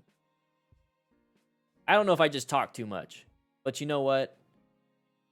That's me. You guys like the idea of a Saturday stream? All right, crew. All right, you know, I've slacked on the monthly update, so this could probably just take over the monthly updates. This video will go unlisted, and it will be just for members only. So, you know, it's public right now, but it's going to go unlisted for members only. Yeah, I guess if one is confident enough to not be surprised by the beast, yeah. You could start big. When Indian dropped the Challenger, I was in love. Then I saw the sticker price, and and I was looking for a truck too, and I was in the same position as you, SA. So you definitely get it if you have the money. That's a sucky thing. It's about motorcycles is that you either use it full time for like a commuting vehicle, or you use it as a weekender having a good time. But if you do that, you have to have a lot of money for it, and that's what sucks. And we're a 1-car family. We got 3 motorcycles in the garage, including the Honda CBR 300R. So that's not really mine. We're getting rid of the Rebel so that Nikki can have like more gardening stuff. We got some cool stuff going on. And then so basically all that's going to be left is in the garage is our car that's paid off, like a Nissan Sentra, the Indian, and then whatever giveaway bike we have. Guys, and that's the thing is the giveaway, we're not just done in October. Like we're not just done with the CBR 300R. Guys, as a member, you get the you as members and as patrons. So those of you that are in the giveaway will help vote for the next one. We're going to do another one. And we're going to do another one. And we're going to do another one. And we're going to do another one. That because you guys made it possible, I was able to just say, all right, well, here's a couple grand. We're going to buy the bike. And if we make it back, we make it back. If we don't, we don't. We've been blessed here. So we're going to. That's the thing is not a lot of people signed up. So you guys have a good chance. Whoever signed up has a great chance right now. And I keep seeing in the Discord, everyone's telling me, stop saying that. Because they want to have a better chance. But I mean, it's like, hey, you know what I mean?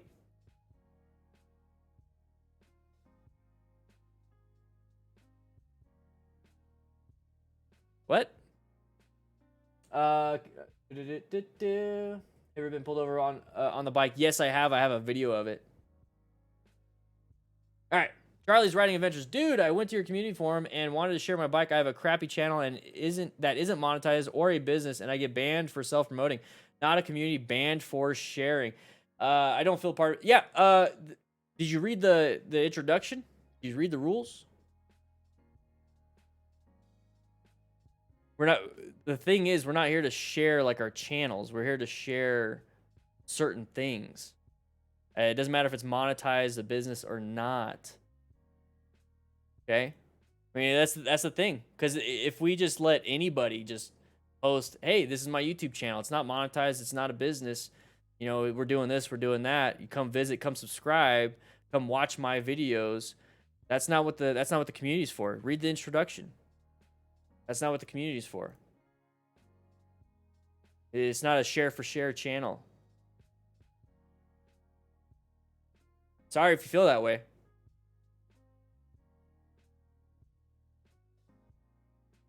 Do you think that 32 is too old to enlist in your local fire? No, there was people that nuanced emoji, yeah. Well, yeah, then share a picture. Hey, if you want to get back in, that's fine. Do you understand now? If you want to get back in, that's fine. Just share a picture. We have well, we used to have a channel for all that stuff when it came to sharing stuff, but people were abusing it, and it was just spam. We started getting a lot of people just spamming stuff, so that's why it's part of the introduction and rules. If you want to just share your bike and stuff like that, that's perfectly fine.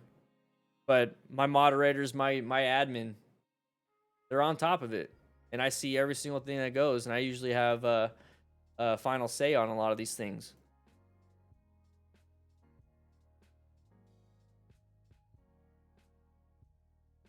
Yeah, I pulled over on a. Oh wait, no, I'm excellent. Showy, big head for the big braid. What age do you recommend getting your motorcycle license? It all. I mean, like for Arizona, it's just an endorsement. It's just a test on top of your road test. So like you go out and you get your normal road rules test and all that stuff. All right, we can unban. I was gonna say send me a message on Discord. Can't do that. What's your name on Discord and I'll go ahead and get you unbanned. Just understand the rules, man. That's all it is. Like I'm serious. Like we had a lot of people that did some crazy stuff. No, there isn't.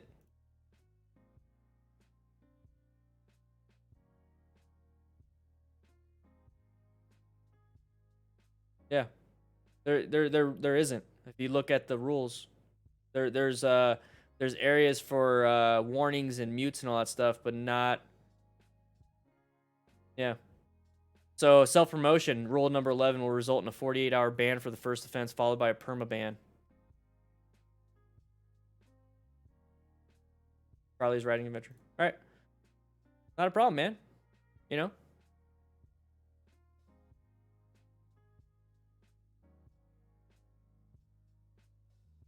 It says so we have banned reasons, okay? If you want, I can DM you why. But yeah. All right, there you go. You're back. Join on up, man. That's the thing. It's like reasonable minds can disagree. Reasonable. Yeah, that's fine.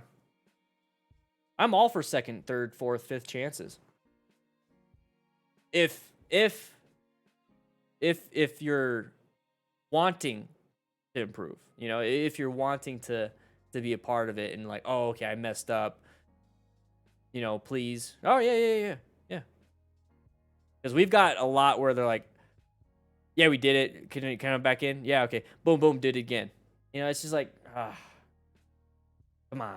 Don't take advantage of me. You know what I'm saying? Make sure you sync up your YouTube membership too. Remember, you got the crew lounge. Yeah, no problem, man. What's up, Alex? How you doing? I really wanted a bike at 18, but knew myself enough to wait. Finally getting it at 23. What bike you getting, man? What bike you getting? What bike you gonna get? Don't get. Let me see if I can go back up and see if I missed something. Yeah, John. Yeah, so the depending on the program or board. So the program you're using is from Wavelink. So let's go ahead. Like right now, let's go ahead and just do this. Right now, this is the program right here. Hey, look, there's my Harley. There's my Harley. You know what? I'll just leave it up like this because my background changes. Right now I don't have all this is like their digital software thing. So like I could switch over here like without touching the mouse. I can like mute.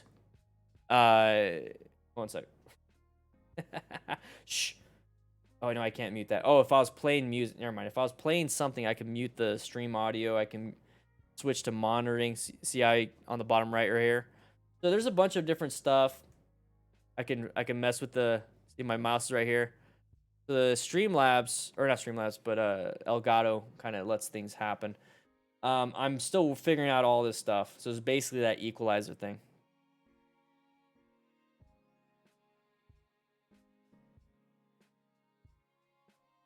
Yeah, Sean. Yeah, that's how things are happening. We got it.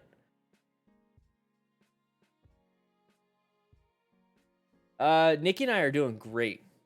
And that's one of those things that I spent a lot of time improving and working on my own faults and things, and it's crazy how that helps. It's funny, yeah. It's crazy how it helps the everything around you. You know, it's so weird. Improve yourself, and you improve things around you. Not as much as an age thing as a maturity self-awareness. Yeah. Yeah, so you sat on it and it's just a perfect fit for you. That's perfect. That's exactly what you want. That's exactly what you want. Let's go back to my office.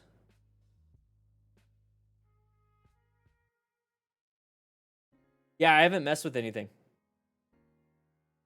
I don't even know how to like the only EQs that I can really mess with. This program is still relatively new. So there's not a lot. I'm going to see about cuz Streamlabs, they have their own filters. So they have like a noise gate compressor. I don't know how to mess with any of that stuff.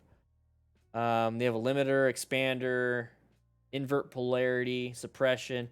And I'm sure I can get a plugin. I haven't messed with it, and I really want to know how to do it. And that's one of those things. Yeah, that's one of those things I got to work on. And I'm gonna keep doing it. I'm gonna actually watch more videos. That's kind of what happens is that I tend to like get something new, and then I have to learn how to use it. I force myself how to use it. I can tell when I was doing the record, like I would talk, did a recording, I listened to it. It just felt like I was in a big room. Like it sounds like I'm in a big room, probably. I mean, I kind of am, right? But I don't want to sound it. So I probably have to get some more tile. Like I don't have any tiles up. One of those sound deadening tiles. I don't have any in here. So maybe that could be it. I had some in my other office. I don't have a.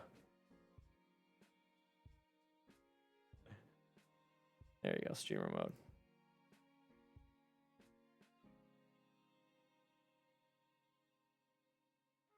It's Ven being on top of it. So we got our admins on top of things. So Charlie, okay, they just messaged me like, why are things unbanned?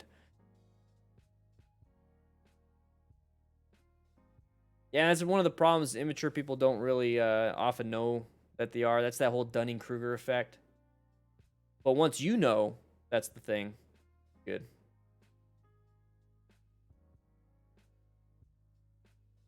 Oh, I missed response. First bike is 125. I was just wondering what's the better second bike, 400 or MT06?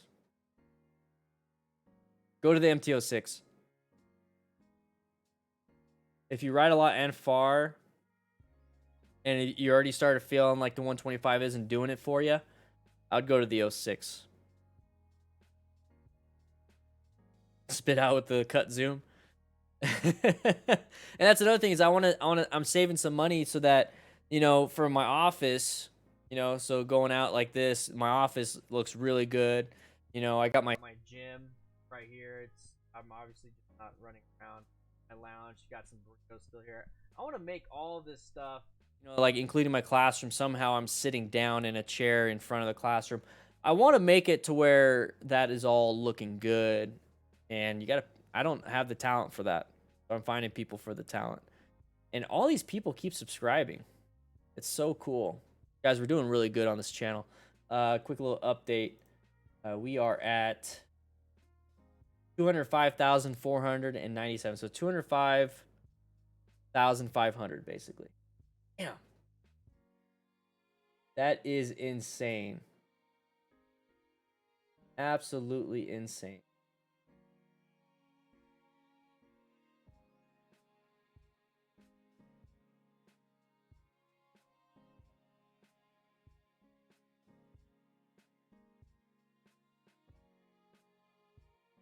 Yeah, the audio is because some of them were this. Like when I go to the gym, I talk into this right here. When I go into the crew lounge, I go talk to this. When I do this, it goes to this. Same thing with classroom. It stays here. And then it goes here. So whenever I'm walking around, I have this.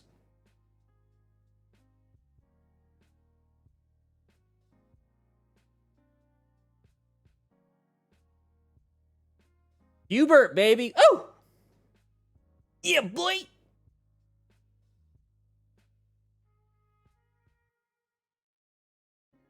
Look at that. Welcome, rookie. Welcome, rookie. Let's go back. Go back to this. This is out north of Yuma, Arizona. That's me right there with the Harley off-roading. You guys want to go out riding there? You guys want to go out riding? Need a green screen cover for the chair? Yeah, you know, that's not a bad idea, man. No, I did not see MotoGP today. No, I did not. I had a nice little workout, super easy workout, and then I ended it with some Beat Saber. I got myself a nice little workout going, doing that. Yeah, this is my background right here. Background. Does it show up on the class when I'm in the class? Yeah, look at that. See if I can make it go next. Personalize. Let's change it. Every minute it'll change, so that's perfectly fine. I'll give you guys time to look at it. Is the rookie welcome splash not making any noise? No, I don't. You know, I heard it. Did you guys not hear it? I heard it. Let's test it out. You know, while we're here, let's just test things out. Let's go members. Let's test it. Nope, it did not test. Go to the Streamlabs. Oh, there's me and Nikki. That is the Alta Mesh jacket. That was when I was testing out the jacket. I still have it.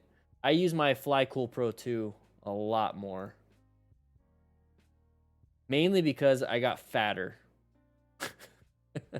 And this thing is more worn in. You guys didn't hear it? Oh, Brett, dude, glad to be in Oregon. I visited Bethany, Oregon, a little bit, was that west of Portland, and oh my gosh, that place is beautiful. Like, if I was gonna move anywhere, it'd probably be like Bethany, Oregon. Let's go to the alert box. Let's go ahead and test. Let's test a member. You guys didn't hear that? No, it doesn't look like you guys heard it. All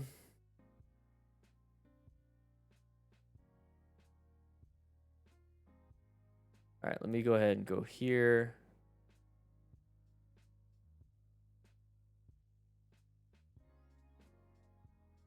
Give me some time. I'm gonna get the mixer going. All right, there we go. Let's see. Let's try it again. No, that didn't work. Let me know if you heard that.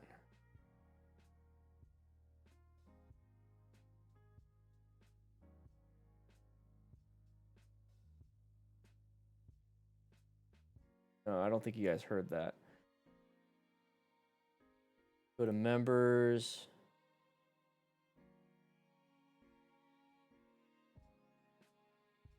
Test it now. Well, I gotta save it. Let's test it. Okay, that's loud. Loud for me.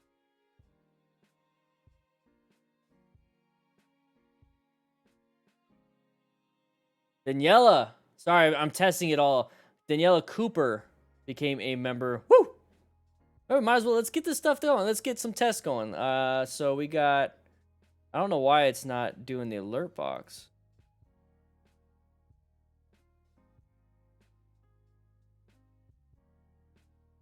Still no, huh?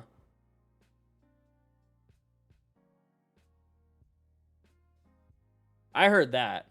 You guys didn't hear that? Damn. One second. Da da da da da. No. I think that's because I have the mic and I screwed something up. I think I might have screwed something up.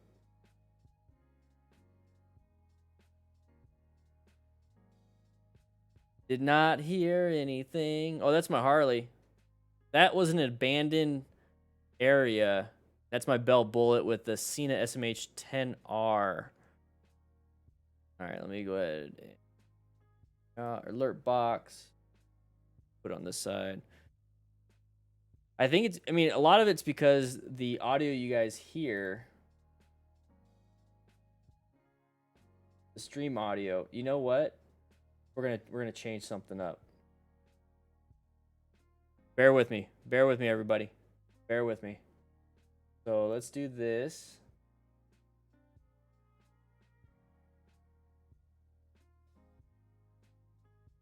Do this. Let's change it to this.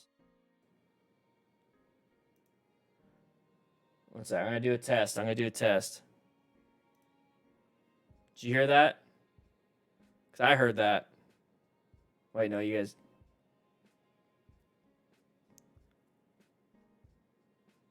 Might be an echo.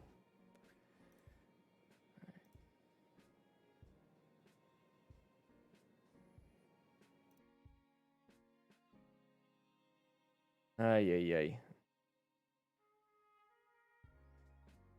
Double.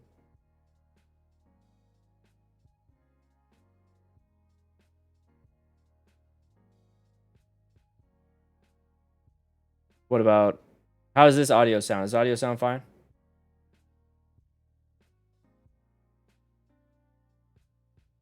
What, this one better? This one a little bit better?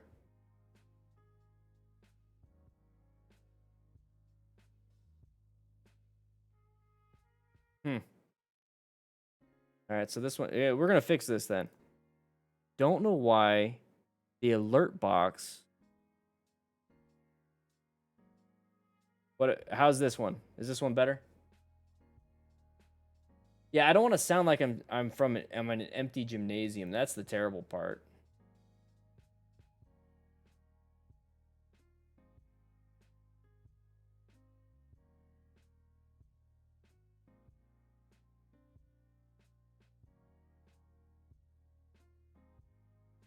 The volume, I can hear it. One second, let me. Yeah, it's definitely not perfect. I don't know why it's not allowing. Okay, so headphones.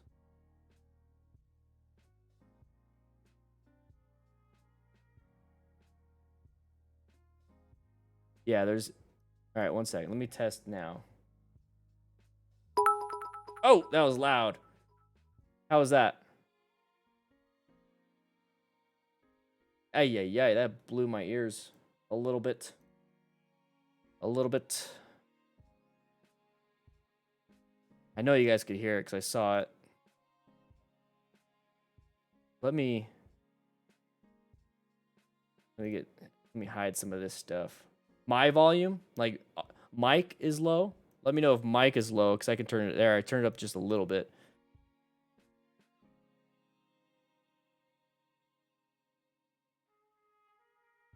I'm gonna test it one more time. That seems loud. That was loud. Does that sound loud to you guys? It's loud to me. It turned it down 10%. That a little better?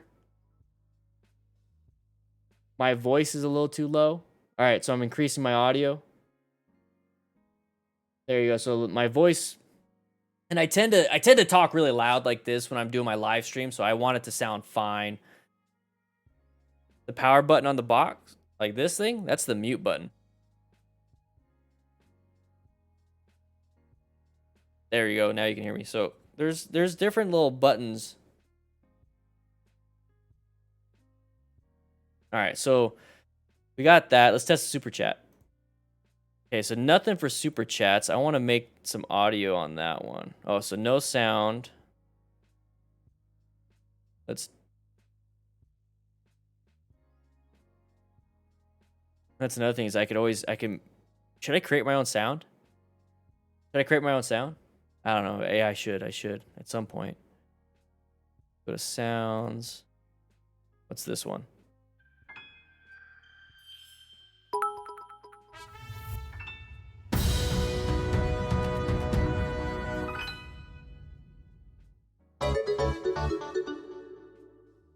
Do you guys know what I'm looking at?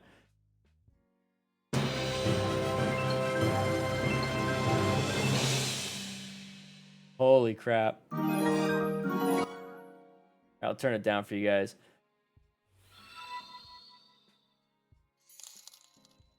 I like that one. That's for the super chats. Oh yeah. There you go. Super chat. Hey, there's my Harley. Woo! I gotta make it low though. Let's test the super chat. Let's test the super chat. Boom. That sounds loud. I'm gonna turn it up for that. Turn down the volume a little bit. Let's do 4%.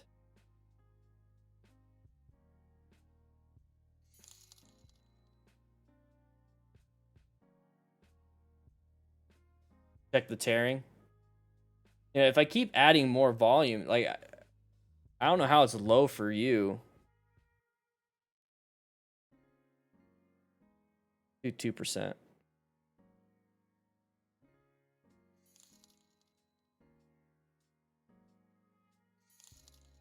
Imagine getting $47 super chats like it was nothing. That'd be insane.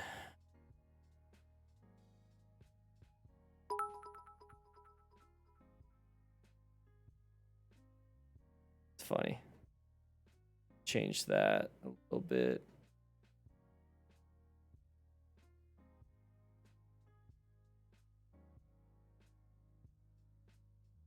There we go. All right.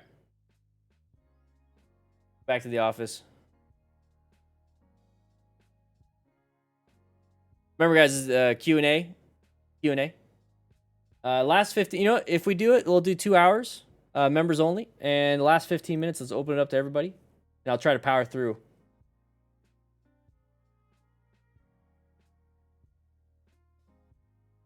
Welcome, everybody. Everybody else can come on in. Yeah, because I don't want it to get, I don't, like, in the middle of class, I don't want it to be like, you know, people spamming super chats to disrupt class. You know what I mean? You know what I mean, silly bean? So it's open to everybody. Everybody can chitty chat.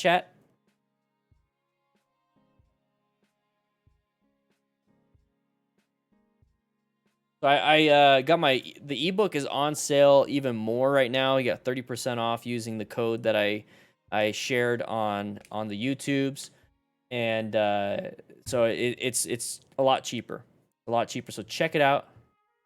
John, no, I'm not gonna give you that. 555 555 5555. Just finished my MSF course here in Florida. Everybody's like doing their MSF, and it is hot as balls right now. You guys are impressing me with that. What do you think of the Honda Fury? Honda Fury, so I had a local student buy that before the class, and he actually decided to get rid of it. He didn't like it after the class. He said it just felt a little plasticky, a little flimsy, and not comfortable. So I'm not a fan. Not a fan. I look for more practicality. That's more of that chopper look. I don't do the chopper look. Oops, it's not a members only stream anymore. Matt, what are you doing? You're pushing the wrong buttons. You're pushing the wrong buttons. Guys, if you'd like to support the channel, become a member today. Go ahead and delete that one. Yeah. Yoink. Loving the stream. Just about to get a learner permit. Hoping to start out on a Hornet 600cc. Awesome, Jonar95. I'm glad you're able to have a good time. Or you're going to have a good time on that thing. Go out and get your permit, but be very careful. Understand the permit's restrictions. More than likely, you can't get on interstates and all that stuff. Can't ride at night. No passengers. Please follow it. Last thing you need is to get your new bike taken away or not being able to ride. Bought a Duke 390 as a beginner bike last Friday. Woo! Marwin. Good for you. A lot of people are buying the Duke 390s. Maybe the newer models are less finicky like I thought they were. That's what I hear. Like, whenever I hear somebody talk about like an RC 390, they're like, yeah, it's great, but it's like, the oil, this, the maintenance schedules. It's like that. I've never heard anybody complain about that as a beginner bike. It's mainly like, yeah, the handlebars are kind of funky and a little more aggressive. But you see how, like, when people change their tone and change, like, what they actually talk about, it's like that's the biggest thing about that bike. Maybe I'm wrong. Motorcyclists, how you doing? Thank you. Did an MSF in February in Oregon, froze my time. That sucks. My wife gave her okay for an SRF today. I'm a biker anyway. Damn, dude, you rhyming, fool. If I buy, am I a biker anyway? Yeah, dude, you'll buy. Yeah, man, you're a biker, dude. Alex Perney can't get the Discord to work. Are you on the Discord server? Try it again. You mean you can't get it connected, or you can't like talk? Like you can't talk. You have to link up your phone number. So I'm assuming whatever email, or if you get a text for confirmation, you click it, you verify it, and then you could probably talk. That is per the requirement of having a partnered Discord is this two-factor authentication. Oh, look at this. My Harley, and then when I used to I took the visor off because I wanted it to look like my belt bullet, and this was before I put the GoPro on. So this is like right when I first got the helmet, and I'm kind of glad I have the visor now because that makes me look like I have a giant head. But that's my old bike.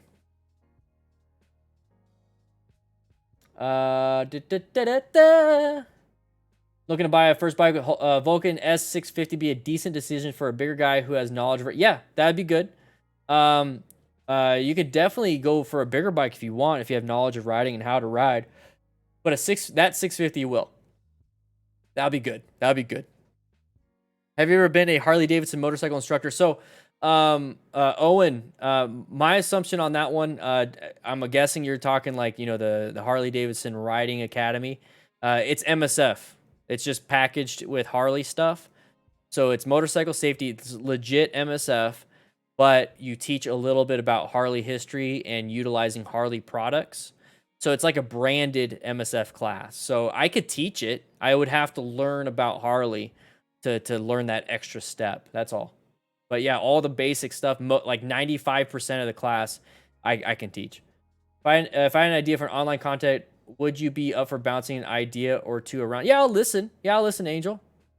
I know you said that you're like the listening type, and you've been asking about the ideas and stuff. So I have a feeling you're kind of like me when it comes to that. So yeah. I'll bounce it around. Whether I use it or you use it, I mean that's the thing. It's up to you. I kind of have like a set in stone kind of path, but your idea might spur some creativity on my end too. So I love listening to ideas. Like I said, I think you're like me when it comes to that. An idea is an idea. Use it or no. I am thinking of finding a nice surfer as a second bike. Would you recommend it? So Master Tech, good luck. They don't sell those anymore new.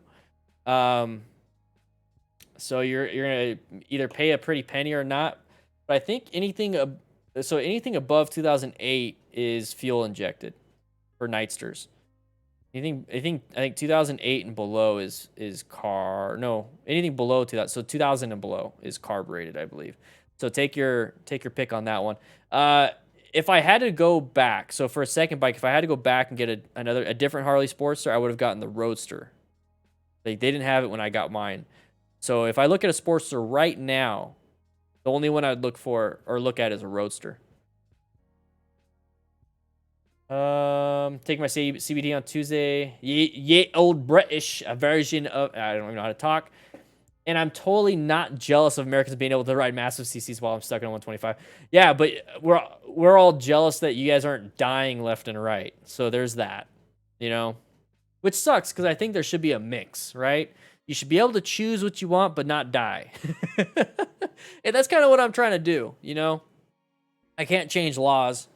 I can influence people to do the right thing, or at least what I believe is the right thing. See, that's the thing. Alex Perney, you can't talk. You might have to verify your.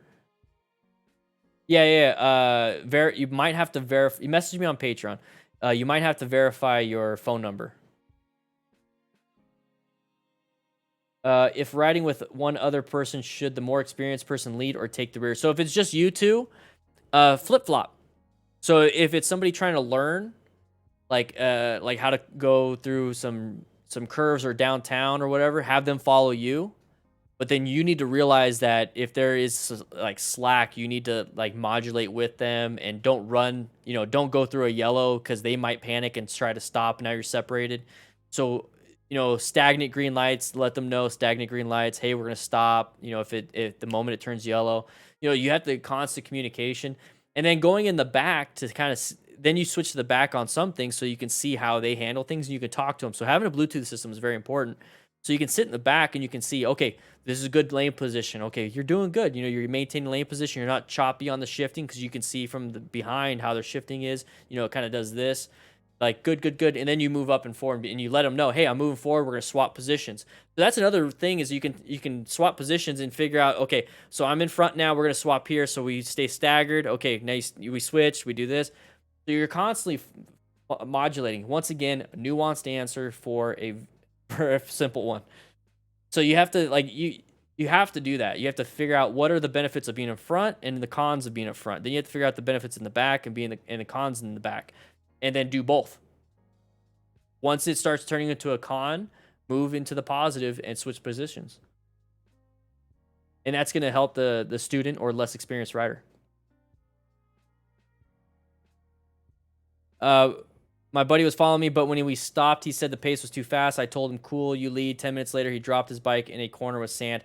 So, yeah. So that's the kind of stuff. That's kind of the problem. So if he says that if your pace is too fast, modulate your pace to his pace. You can still be in front. Be like, okay, yeah, okay. But think about getting a Bluetooth system. Any tips on riding on hills? I'm a new rider, and because where I live, there is no way to avoid them. You get the parking lot to practice. Even the driveway is quite a steep grade. Learn your friction zone and your rear brake. So your right foot, like if you having to keep putting your foot down, put your left foot down for most of it, and then utilize that rear brake to either take off or to gradually go down a hill. So apply all rear brake. So you're stopped on a hill. You're aimed up. And then you can roll on the throttle friction zone. Once you feel the engine start taking over, you can start releasing a little bit of front or rear brake, and you can take off. I actually have a video on how to do that. It's on the DDFM crew website. Go ahead and switch over. This is when I was camping up in Payson. So here's the DDFM crew website. So yeah, win a Honda, blah, blah, blah, all that stuff. But road techniques. Start on a hill. All right, so the one thing you really do need to understand is your friction zone. Wow, this is an old video. Back when that was there. But yeah, there's this video right here.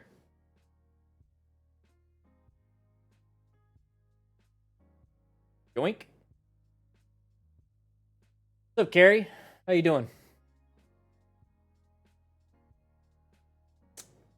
Hey, I stumbled across your channel recently before taking MSF at HD. Sadly, I just failed my class earlier today. Is it worth to get a small CC bike to practice before I take the test again? So you failed the practical. So if you failed the practical, like what part out of the five testing? Was it like the U-turn? Was it the straight line weave? Was it the tight turn from a stop? Basically, you could practice every one of those on a bicycle. Counterbalance, moving the hips, not the arms, direct steering. You could do that all on a bicycle. So you don't have to buy a bike. I'm not a gymnast, no. I know that there are discontinued. I just wanted a long time ago. Yeah, they're pretty cool. They're pretty cool bikes, man. I loved it. I destroyed mine going off road. Brock, thank you. Thank you. I want the community to be safer. That's all. And I'm not gonna reach everybody. That's fine. Ever thought of doing a video on how? Oh, someone's like Alex Perney. There you go. I need to start saying your guys' names. Ever thought about doing a video on how to about motorcycle insurance and what the different coverage means and how it can benefit riders? I wanted to, and I kind of did. I want to work with Progressive again this year. We were going to. We had the contract and everything, and then everything fell through because of COVID. But the thing is, the one thing I learned working with Progressive is that I'm definitely not a motorcycle, or not motorcycle, an insurance broker or salesman. So me giving that type of advice can be bad because, collision, comprehensive, all these different terms are different with different insurance companies. So that's a tough one. That is above and beyond. That would be something I could definitely talk to a lawyer about and an insurance agent about. And when I say I'm going to talk to them, I mean like do an interview with them. And that way they can explain it, and I'm not the one explaining it. But I'll ask that question. You know what I mean?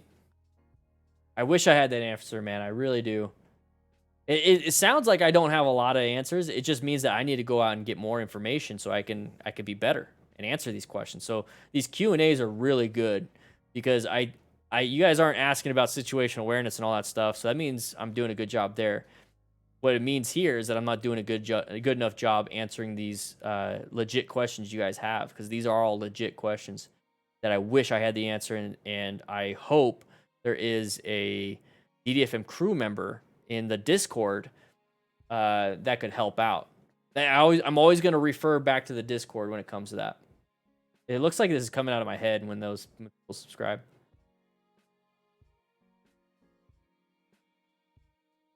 Yeah, ideas are amazing. I have a ton of fun. Just thinking. Oh no, bike to bike head on. No. Yeah, the Vulcan S is a beautiful looking bike. Yuth and Brett. Yep. Dude, the EM Joe, M Joe. I'm just gonna call you M Joe. I'm gonna call you Theme Joe. I bought a 2020 Ninja 400 ABS. My MSC class starts August 3rd. Can't wait, dude. You're gonna have a lot of fun. Don't go crazy right now. I know you bought it. If you want to, just practice your friction zone in a parking lot or in your driveway. Practice getting your foot back and forth. My website has the friction zone, has all that stuff, so you'll be at least be ahead of the schedule. But don't assume that you're going to learn everything from my website, and you don't have to take your class. No, please take your class. There's no way what I do is not a replacement. Oh, JB, your grandmama showed up? That's awesome, man. My first bike was a 2012 Harley-Davidson Nightster 1200. It's a Sportster, but the Nightster model.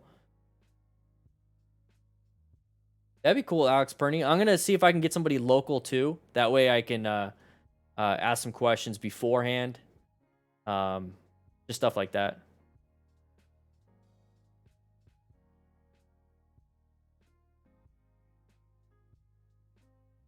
No, I don't get Kevin. So that's a good question. I don't get triggered for those little things.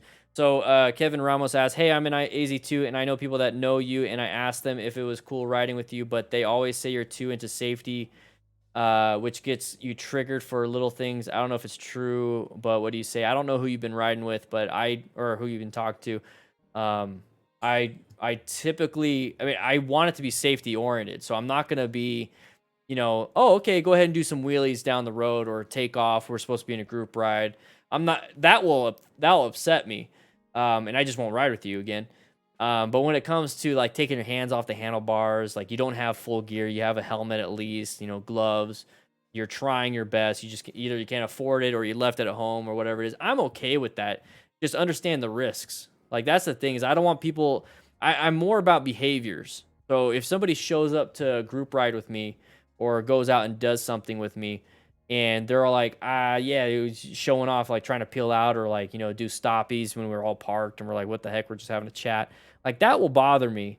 But if you're just showing up, having a good time to like talk and hang out, and then the riding is kind of almost secondary, in terms of, showing off. If you want to show off with words, that's whatever, it's just you.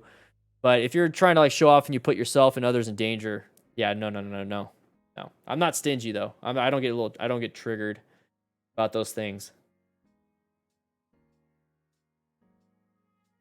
Going downhill in a 35-mile zone into a right turn. Can you talk through the right turn preparation execution? So I'm thinking it's just going to be a normal right-handed turn at 35 miles per hour. So it's not exactly 90 degrees. It's going to be kind of like a nice curve, right? So when I'm doing that and I'm thinking about that, I'm just going to assume it's a blind turn or whatnot. So I'm going straight and I see that the turn's coming up. I'm going downhill. So 35 miles per hour is pretty easy. I'm probably in second to third gear. And I'm just going. And then since I understand that it's downhill, I do need to prep and get my slow look press and roll ready. So before I even start applying some brake or rolling off the throttle because the turn's coming up, I'm moving over into the lane position that's going to give me the best line of sight. So as soon as I'm moving over that's going to be way ahead of it. So I'm moving over into that position to give me the best line of sight, also the same best space cushion. So it's going to be like, if it's in America or United States, lane position like 1 to lane position 2, so lane position 1.5 maybe. And before the the road is actually starting to turn. So it's going straight and then it starts to turn. So when it's going straight, I'm slowing down. And then when it starts to turn and I'm starting to turn, right? So I'm starting to turn. I'm still kind of slowing down with a little bit of brake pressure, but then I'm giving a little bit of throttle because when you're turning, you're going to lose a little bit of momentum. So I'm probably going to take the turn around 30, maybe 35, depending on my visibility. But I'm slowing down in the straightaway, slowing down. And now that I'm locked in and I have good body position, good line of sight, I'm going to go ahead and give it a little bit of throttle, a little bit of throttle. And then when it's pointed out, then I'm going to go ahead and maintain my speed limit. But before the turn happens, I'm slowing down, slowing down, slowing down, a little bit of throttle, a little bit of throttle, a little bit of throttle. Hopefully that made sense. It's so hard to me for me to say it with, and I'm trying to think out loud. What's up, Ezra? How you doing? How you doing? Do you think once all the crazy is over that you'll travel and have DDFM crew meets in other states? Yeah, I want to. At least here locally, at least in Tucson. I have to start local before I can move and expand to statewide, to, within 5 hours, stuff like that. So I have to be comfortable local first. That's going to be my training ground. That's my parking lot. Local is my parking lot. And then the big picture ideas is once I get a little bit more practice. You know what I mean? Off topic, but someone mentioned Dan and the Farmers in one of the local Facebook groups I'm in. I was super stoked to see that. I'm super stoked to see that. That's awesome. Phoenixia. I think I said it right. Roadkill came alive today. Large beaver was just sitting in the road looking dead. Took off running as approached 60 miles. 1250 GS. Ooh, baby. If you had one personality, what would you have? Mine. I love mine. I didn't like mine for a while, but I learned to like it and be better. I love my personality. It's what makes 212 people sit in this class right now. Or in my office. Okay, Alex. I'm Paul, I'm 6'2", 185, and I have been really interested in the Honda CBR 500R. Would this be a good first buy? Yeah. Ride around town and a couple hours on the highway. So, okay. You might be a little tall. You might feel a little... You'll feel cramped on the Rebel 500 at 6'2". Take a look at the Kawasaki Vulcan S. If you're going to be a couple hours on the highway, a Kawasaki Vulcan S would be good for that. And around town, it's just as good. Paul, welcome to the crew, baby. So Paul DeCorso, take a look at the Kawasaki Vulcan S. It's not going to be that much more than the Rebel 500 and CBR 500R, but you might like it more. It's got a cruiser look, but it has a sport bike engine in it. It's tuned a little towards the cruiser. So you're going to have... Okay, so it's not going to be like super crazy torquey and all that stuff. Once again, I don't know too much about all that. I just know it's tuned differently. So take a look at that.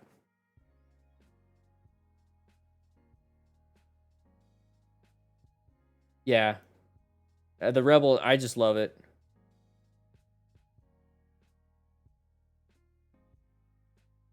Dad hat. Ooh, baby. I'm reading your guys' stuff. Sorry, guys. Michael, be safe. How long can I ride with just a permit? I believe it's a year. It all depends on the state and where you're at, man. CJ. The thing is, don't just get a permit. Don't get a motorcycle permit and be like, I'm good. Don't do that. Go for the full blown endorsement or license. Turning onto another road, sharp 90 degree. Okay, so sharp 90 degree. Well, we get two questions, two answers. So turning right on a sharp 90 degree. This is right to me, so it looks left to you probably. So same thing. It's the same process as turning and going in like a nice curve. So if it's a 35-mile road, so I'm guessing in town, so you're coming up to a 90 degree, right? So I'm going to slow down to probably 15 to 20. So I'm slowing down 15 to 20, so probably 20. Slowing down to 20, looking left. So I'm looking the other way so there's no traffic. And if it's a right-handed turn, you know what? You're right. So if it's a right-handed turn, I'm thinking left. So if it's a right-handed turn, I am almost stopping because if it's at an intersection, I want to stop to look both ways. So I'm coming up to a stop. I'm looking both ways, but my nose is pointed towards the turn, and then I'm going to go. If it's a green light for me, it's a green light for me on a turn like that. So that was for a red light. So if it was a green light for a right-handed turn, same process. So I'm slowing down, going about 15, 20 miles an hour because around those right-handed turns, around the intersections, there's a lot of gravel. So I'm still going wide. I'm still doing the lane position 1 or lane position 1.5 in my lane. And I'm going to go wide through the turn. So it's this 15 to 20 because when you want to do that, it's almost like a 90-degree like U, right? So on a normal one, you could probably do 35 and go nice and wide. On this one, it's going into 15, 20, and then going. So I'm slowing down, 15 to 20, looking at gravel. And then when I'm around 15 to 20 and I make that turn, and once I get through it, then I accelerate. You have to slow down for that section. You have to because you have to look at for road hazards for any gravel. You also look for cross traffic or pedestrians. One thing I learned in cars is that when you make a 90-degree turn in a car, 15 miles an hour, 20 miles an hour is 20 miles an hour is pretty much pushing it. You're going to start sliding in your chair. 15 miles an hour is the sweet spot. For motorcycles, it's about 15 to 20. 20 you could probably do, but try 15 at first. Triumph TBS, a good starter bike. Earlier I talked about that. Any bike is a good starter bike if you can handle your own throttle control. A big bike, a big powerful bike, you're not going to get as much safety margin. Just be aware of that. Tallow Gaming, no, you're not wrong in the head. Once again, same thing. Ride to your ability, not the bike's. Cross country tour win, JB. I don't know, man. That's the problem with all this stuff going on, with how things are going. I want to build something here locally before I expand statewide, and then before I expand nationally. And then Alex, man, then after nationally, go UK.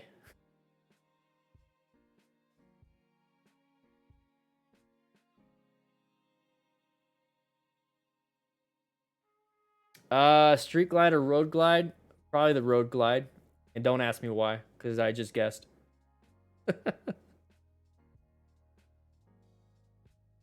You're 6 foot and you feel comfortable in the Rebel? Okay, yeah, so it might be legs, too. How your legs fit.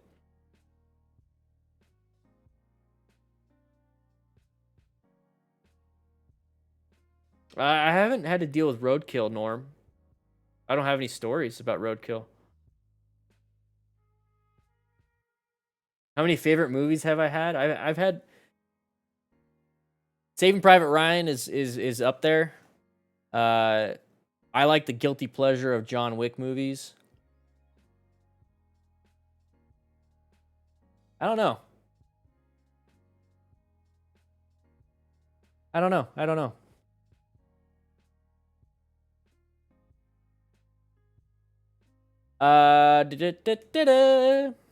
Hey, in Georgia, it's only a 6-month permit. Yeah, so you're going to have to either retest for the permit or just get your license and call it a day. Bikers need to calm down when they road don't. Yeah. Yeah. And here's the thing, Biohazard, is that there's people out there that get into motorcycles for different reasons. We could say the same thing for not motorcyclists, but like gamers need to calm down when they get online. We could also say, bar patrons need to calm down when they had too many drinks. There's just, you could say that about anybody.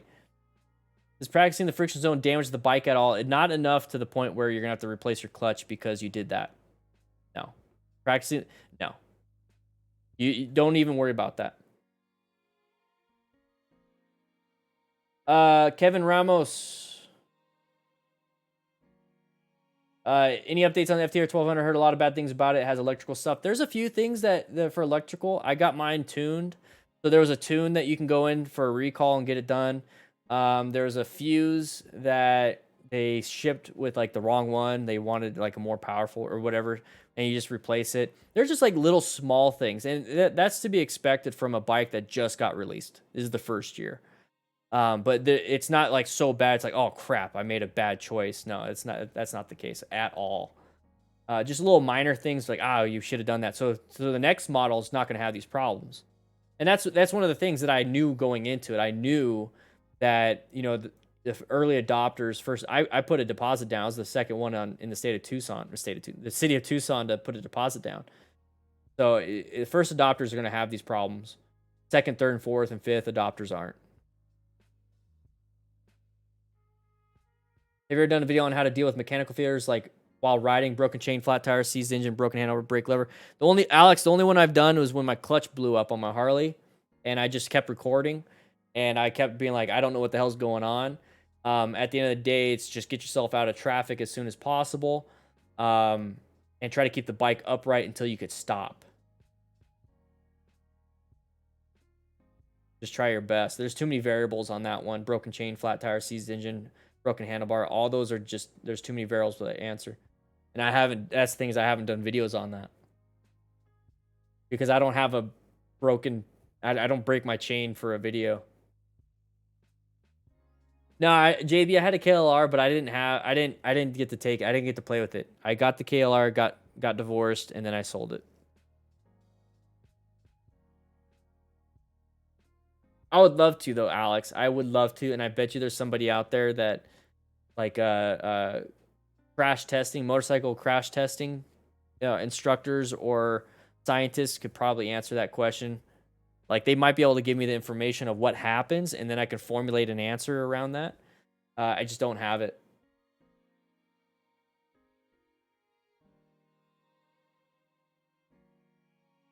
Have I ever had to replace a tire while riding? No, I haven't, but I looked it up because I was going to be taking my bike off-road. Puncture kits are really good. Having a center stand on your bike, if you plan on going long distance, is really good. That way you can throw the bike up on the center stand and you can clean your chain, rotate your tire. If it's a rear tire that's broken or any of them, the center stand will help you lift it up and it's like a portable, stand for your bike. I don't know how to change a tire like in my garage, so I wouldn't know how to do it while riding. It's just not the type of riding I have with the insurance and with all the stuff that I have. I do in town, so like if something does happen, I'm safe. When I go out of town, it's on roads that I know I could be safe, and I could just call somebody with roadside assistance. I get that's not the best option, and like doing it yourself is always going to be the better option. I just don't have the brain power to take in that information when I'm trying to do what I'm doing now. So I want to find people that focus on those things and then bring them into the crew and then use them as a tool and resource for you guys. So when you ask that question, I can always point you to them. They can answer that for you. That's the whole point of having like a training chief, an EMS chief, an ops chief. Like the EMS chief isn't going to know everything the training chief knows. So that's why you need to have multiple people in their specialties.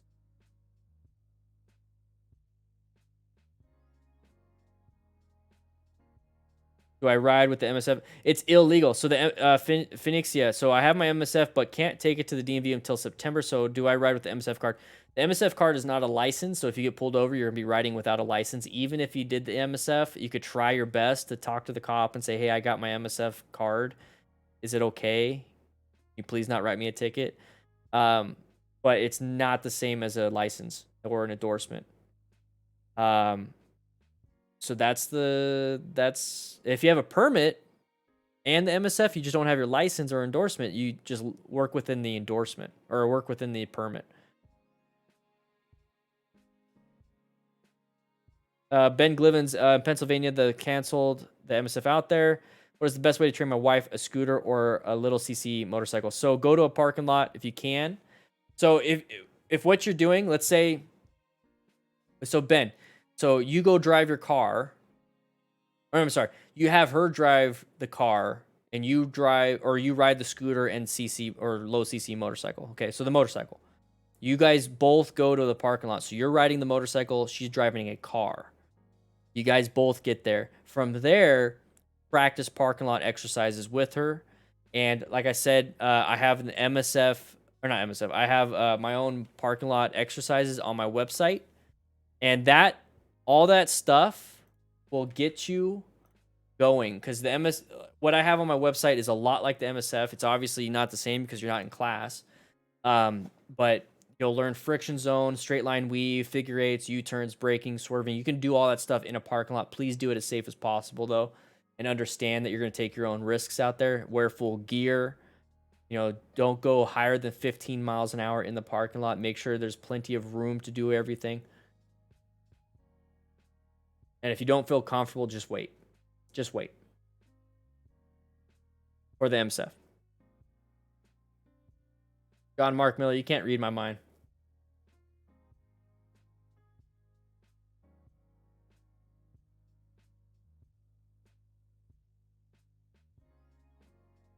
Anton, 16-year-old with the Ducati V4S is a bad idea. I understand if you feel very responsible with your money in life and you're very careful. I understand that. One thing that you also want to be aware of is that debt is a real thing. If you get a loan, you don't want to put yourself in a bad spot at that age. Just get something small, get something cheap, and then once you really have the expendable cash and you have the control, then buy Ducati V4S. I mean, it's up to you. If you have a lot of money, if you have a ton of money, then just. But that's a race bike, dude.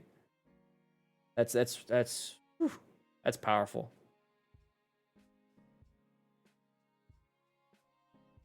Rusi, how can I convince my parents to get a bike? Show them that you're taking it responsible. Show them that you are taking safety responsible. Their biggest concern is the well-being and safety for you.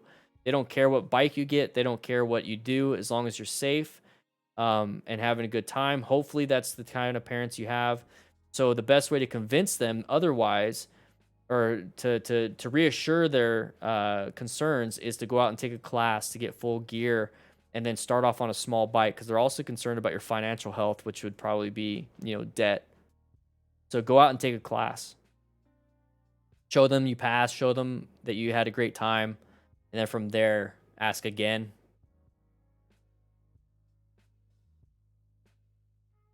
Hubert. Good. What do you think are the most transferable skills differences between riding and driving a car? The most transferable skill right there is going to be situational awareness. So you can, all the videos that I do with my AARs pointing out patterns, you can do that in a car. And if you don't even ride a motorcycle, you can watch my videos and practice that in a car. That's as simple as that. The differences between motorcycles and driving is obviously the steering wheel versus handlebars, and then what your feet do. So your right foot in a car is throttle and brake, and the brakes are, either they're interlinked or they're front only, whatever. On a motorcycle, your right foot is rear brake only. So when you go from a car to a motorcycle, a lot of people tend to slam that right foot because they're used to slamming that right foot on the brake pedal. Well, if you slam your right foot on a motorcycle, it's only like 20-30% braking power, and you're going to lock up that rear tire, and you only have one tire in the back versus two, so you're going to lose stability. So understanding the differences between your right foot is going to be the biggest thing for car drivers. And then balance. The huge difference is balancing. You have to actually actively balance yourself in the bike.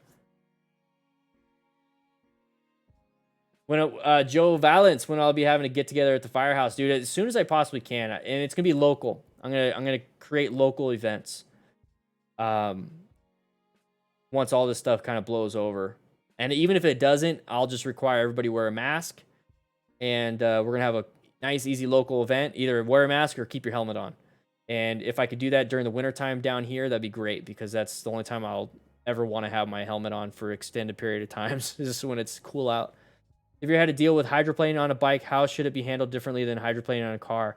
If you're hydroplaning with a bike, or you're hydroplaning at all, it's either you're going too fast, so that the water cannot be dispersed through the tread, and there's the key ticket, tread, or you have bald tires. You should not be riding out there with bald tires. So the thing that you could be doing is doing a T-clocks before you get on the bike when it's raining, and think to yourself, do I have enough tread on my tires to ride safely here? You typically don't have to worry about that in a car. You still check your tire tread depth in a car, but you got four wheels and everything. So on a bike, if you ever get to it, you're going too fast, so kind of roll off the throttle. Roll off the throttle. Hopefully, it re-engages. Because remember what is traction, guys? Traction is or things that can take away traction is acceleration, deceleration, and then turning. So if you are accelerating through water and you're starting to feel like you're hydroplaning a few seconds at a time or a split second at a time, all of a sudden you're like, "Ooh, what the hell was that?" Roll off the throttle so that you don't have so much speed going over this water. Okay, so slow it down a little bit. That's the best. It's the nuance, guys. Nuance. Just you have to understand what tread and traction really is, and what hydroplaning can do. And if you guys don't know what hydroplaning is, hydro water, so a little bit of water. Your tires are supposed to go through the water. Like this is the ground right here. This is the water level, and this is the tire. It's supposed to go through it and still touch the ground. But when you hydroplane, you start to go up on top of the water, and there's nothing to grab onto, and you slip and slide and fall. There you go. If you park your bike on asphalt, remember to put something under the kickstand. If not, you could find your bike tipped over. Ask me how I know. Marcus asked me how I know too. Yeah, Arizona temps or anything with high temps puts like a kickstand puck. An easy solution to that is a crushed can. You just throw it in your saddlebag. There you go. I've changed tires myself on off-road unless you absolutely have to. Not worth the hassle. Yeah, Alex. Like I looked it up. I was like, I'm gonna save some money and change my own tires. And I was like, no, no. I'm trying to catch up, guys. Thanks for. Whoa! You guys hear that? You guys heard that? Vintage Iron. Love the channel with the $5 donation. Thank you so much. Thank you. I appreciate that. You guys heard the cha-ching? Kind of like that. Kind of don't. I don't know. I don't want people to think that cha-ching means. You know what I mean? Seems kind of tacky. The little cha-ching. We might change that. I don't know.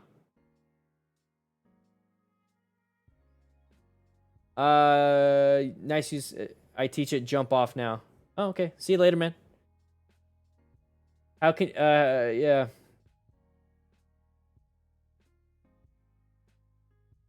Let's see.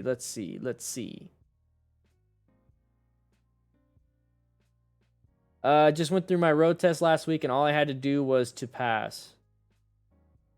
All I had to do was to pass. Have you heard of the other road tests like that? No. Jacob, where are you at? Oh, U-turns. Oh, was do 2 U-turns to pass. That's interesting. I wonder where you're at. Should I change my headlights from stock to bright blue? So CJ, that's like the guys. Question. Correct me if I'm wrong. That's like the halogen LED. I wouldn't. I would stick to the normal. I would stick to white. Maybe upgrade to LED if you have just like crappy halogen or whatever. I don't know all the terms right now. I'm starting to get a little tired. We've been streaming for 2.5 hours. Q&A for 2.5 hours. Baja, Mexico, man. How you doing? That's hot.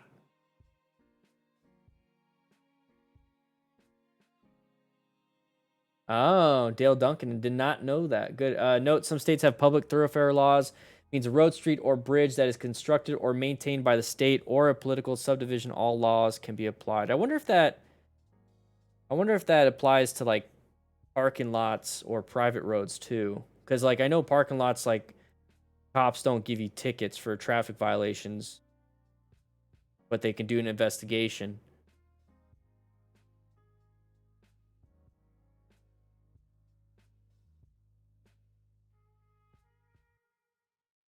Didn't hear a tone, no sound. Damn it, I heard it. Damn. All right.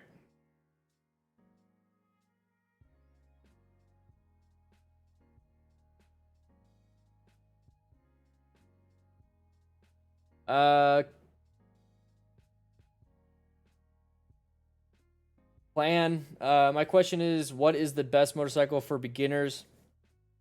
And after you finish riding a beginner bike, what is the next motorcycle? That's so dependent on what you want to do, man. That's so dependent on what you want to do. If you want to do long distance, probably a sport touring bike. But then you're like, I don't like sport bikes. Okay, well then get a cruiser touring. Well, I don't like cruisers. All right, get an adventure touring. You know, you see how it changes. And you're like, I don't want to tour. I'm like, okay, get this, get this, get. I don't want. You just go for what you can or what you want to do it for. There are specific bikes that are designed for those types of things. So you really have to tell me what you want to use it for and do it for, and I can just give you a category of bikes, and then from there you got to figure out what bike you want, brand, model, all that stuff. Have I ever experienced a riding school that aggressively tried to sell you their motorcycles? No, I haven't. They've always tried to upsell me another class, which is fine, right? I do that too. Um, but not the actual motorcycle. Let's go and sit back. I'm gonna sit back. There we go. There we go. Ooh, feels better. Maybe I'm getting tired because I'm sitting down. Got scared by the traffic just past the road test. Got scared by the traffic just past the road test. Never driven a car. How do I overcome that? When you think, guys, when you think about driving and riding a bike or cars and all that stuff, you think about what you typically see: people out in traffic, people having to, like, going from place to place to place. You don't have to go straight to that. You practice in a neighborhood. That's the simplest thing. Practice in a neighborhood, because you're still practicing your left turns. You're still practicing your right turns. You're still practicing your situational awareness. You're still practicing your everything, but the speed limit's 25. And then there's less traffic. There's less hazard. You still have them, but there's still less. So practice, practice, practice, and then when you feel comfortable, move on to side streets, and then move on to the regular road. And before you know it, you're out on the regular road, and parking lots are easy.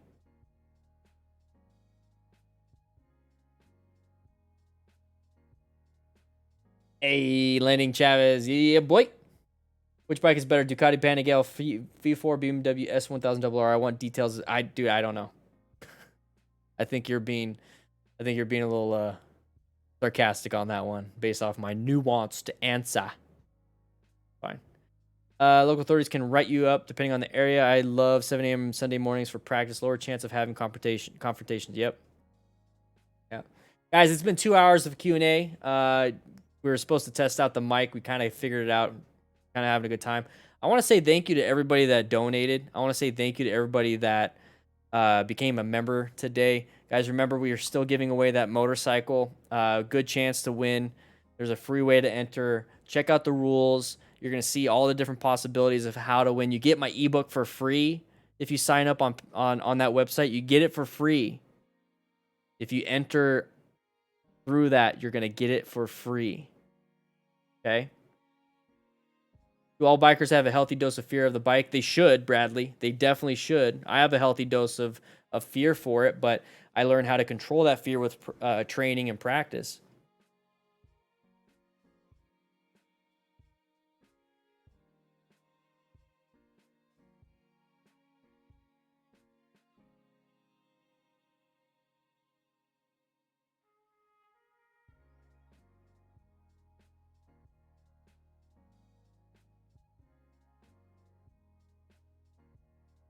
But yeah, guys, I'm going to get going. I just had to put this up right here. So I'll be seeing you later. All right? Let's go to the crew lounge.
All right, guys, I'll be seeing you.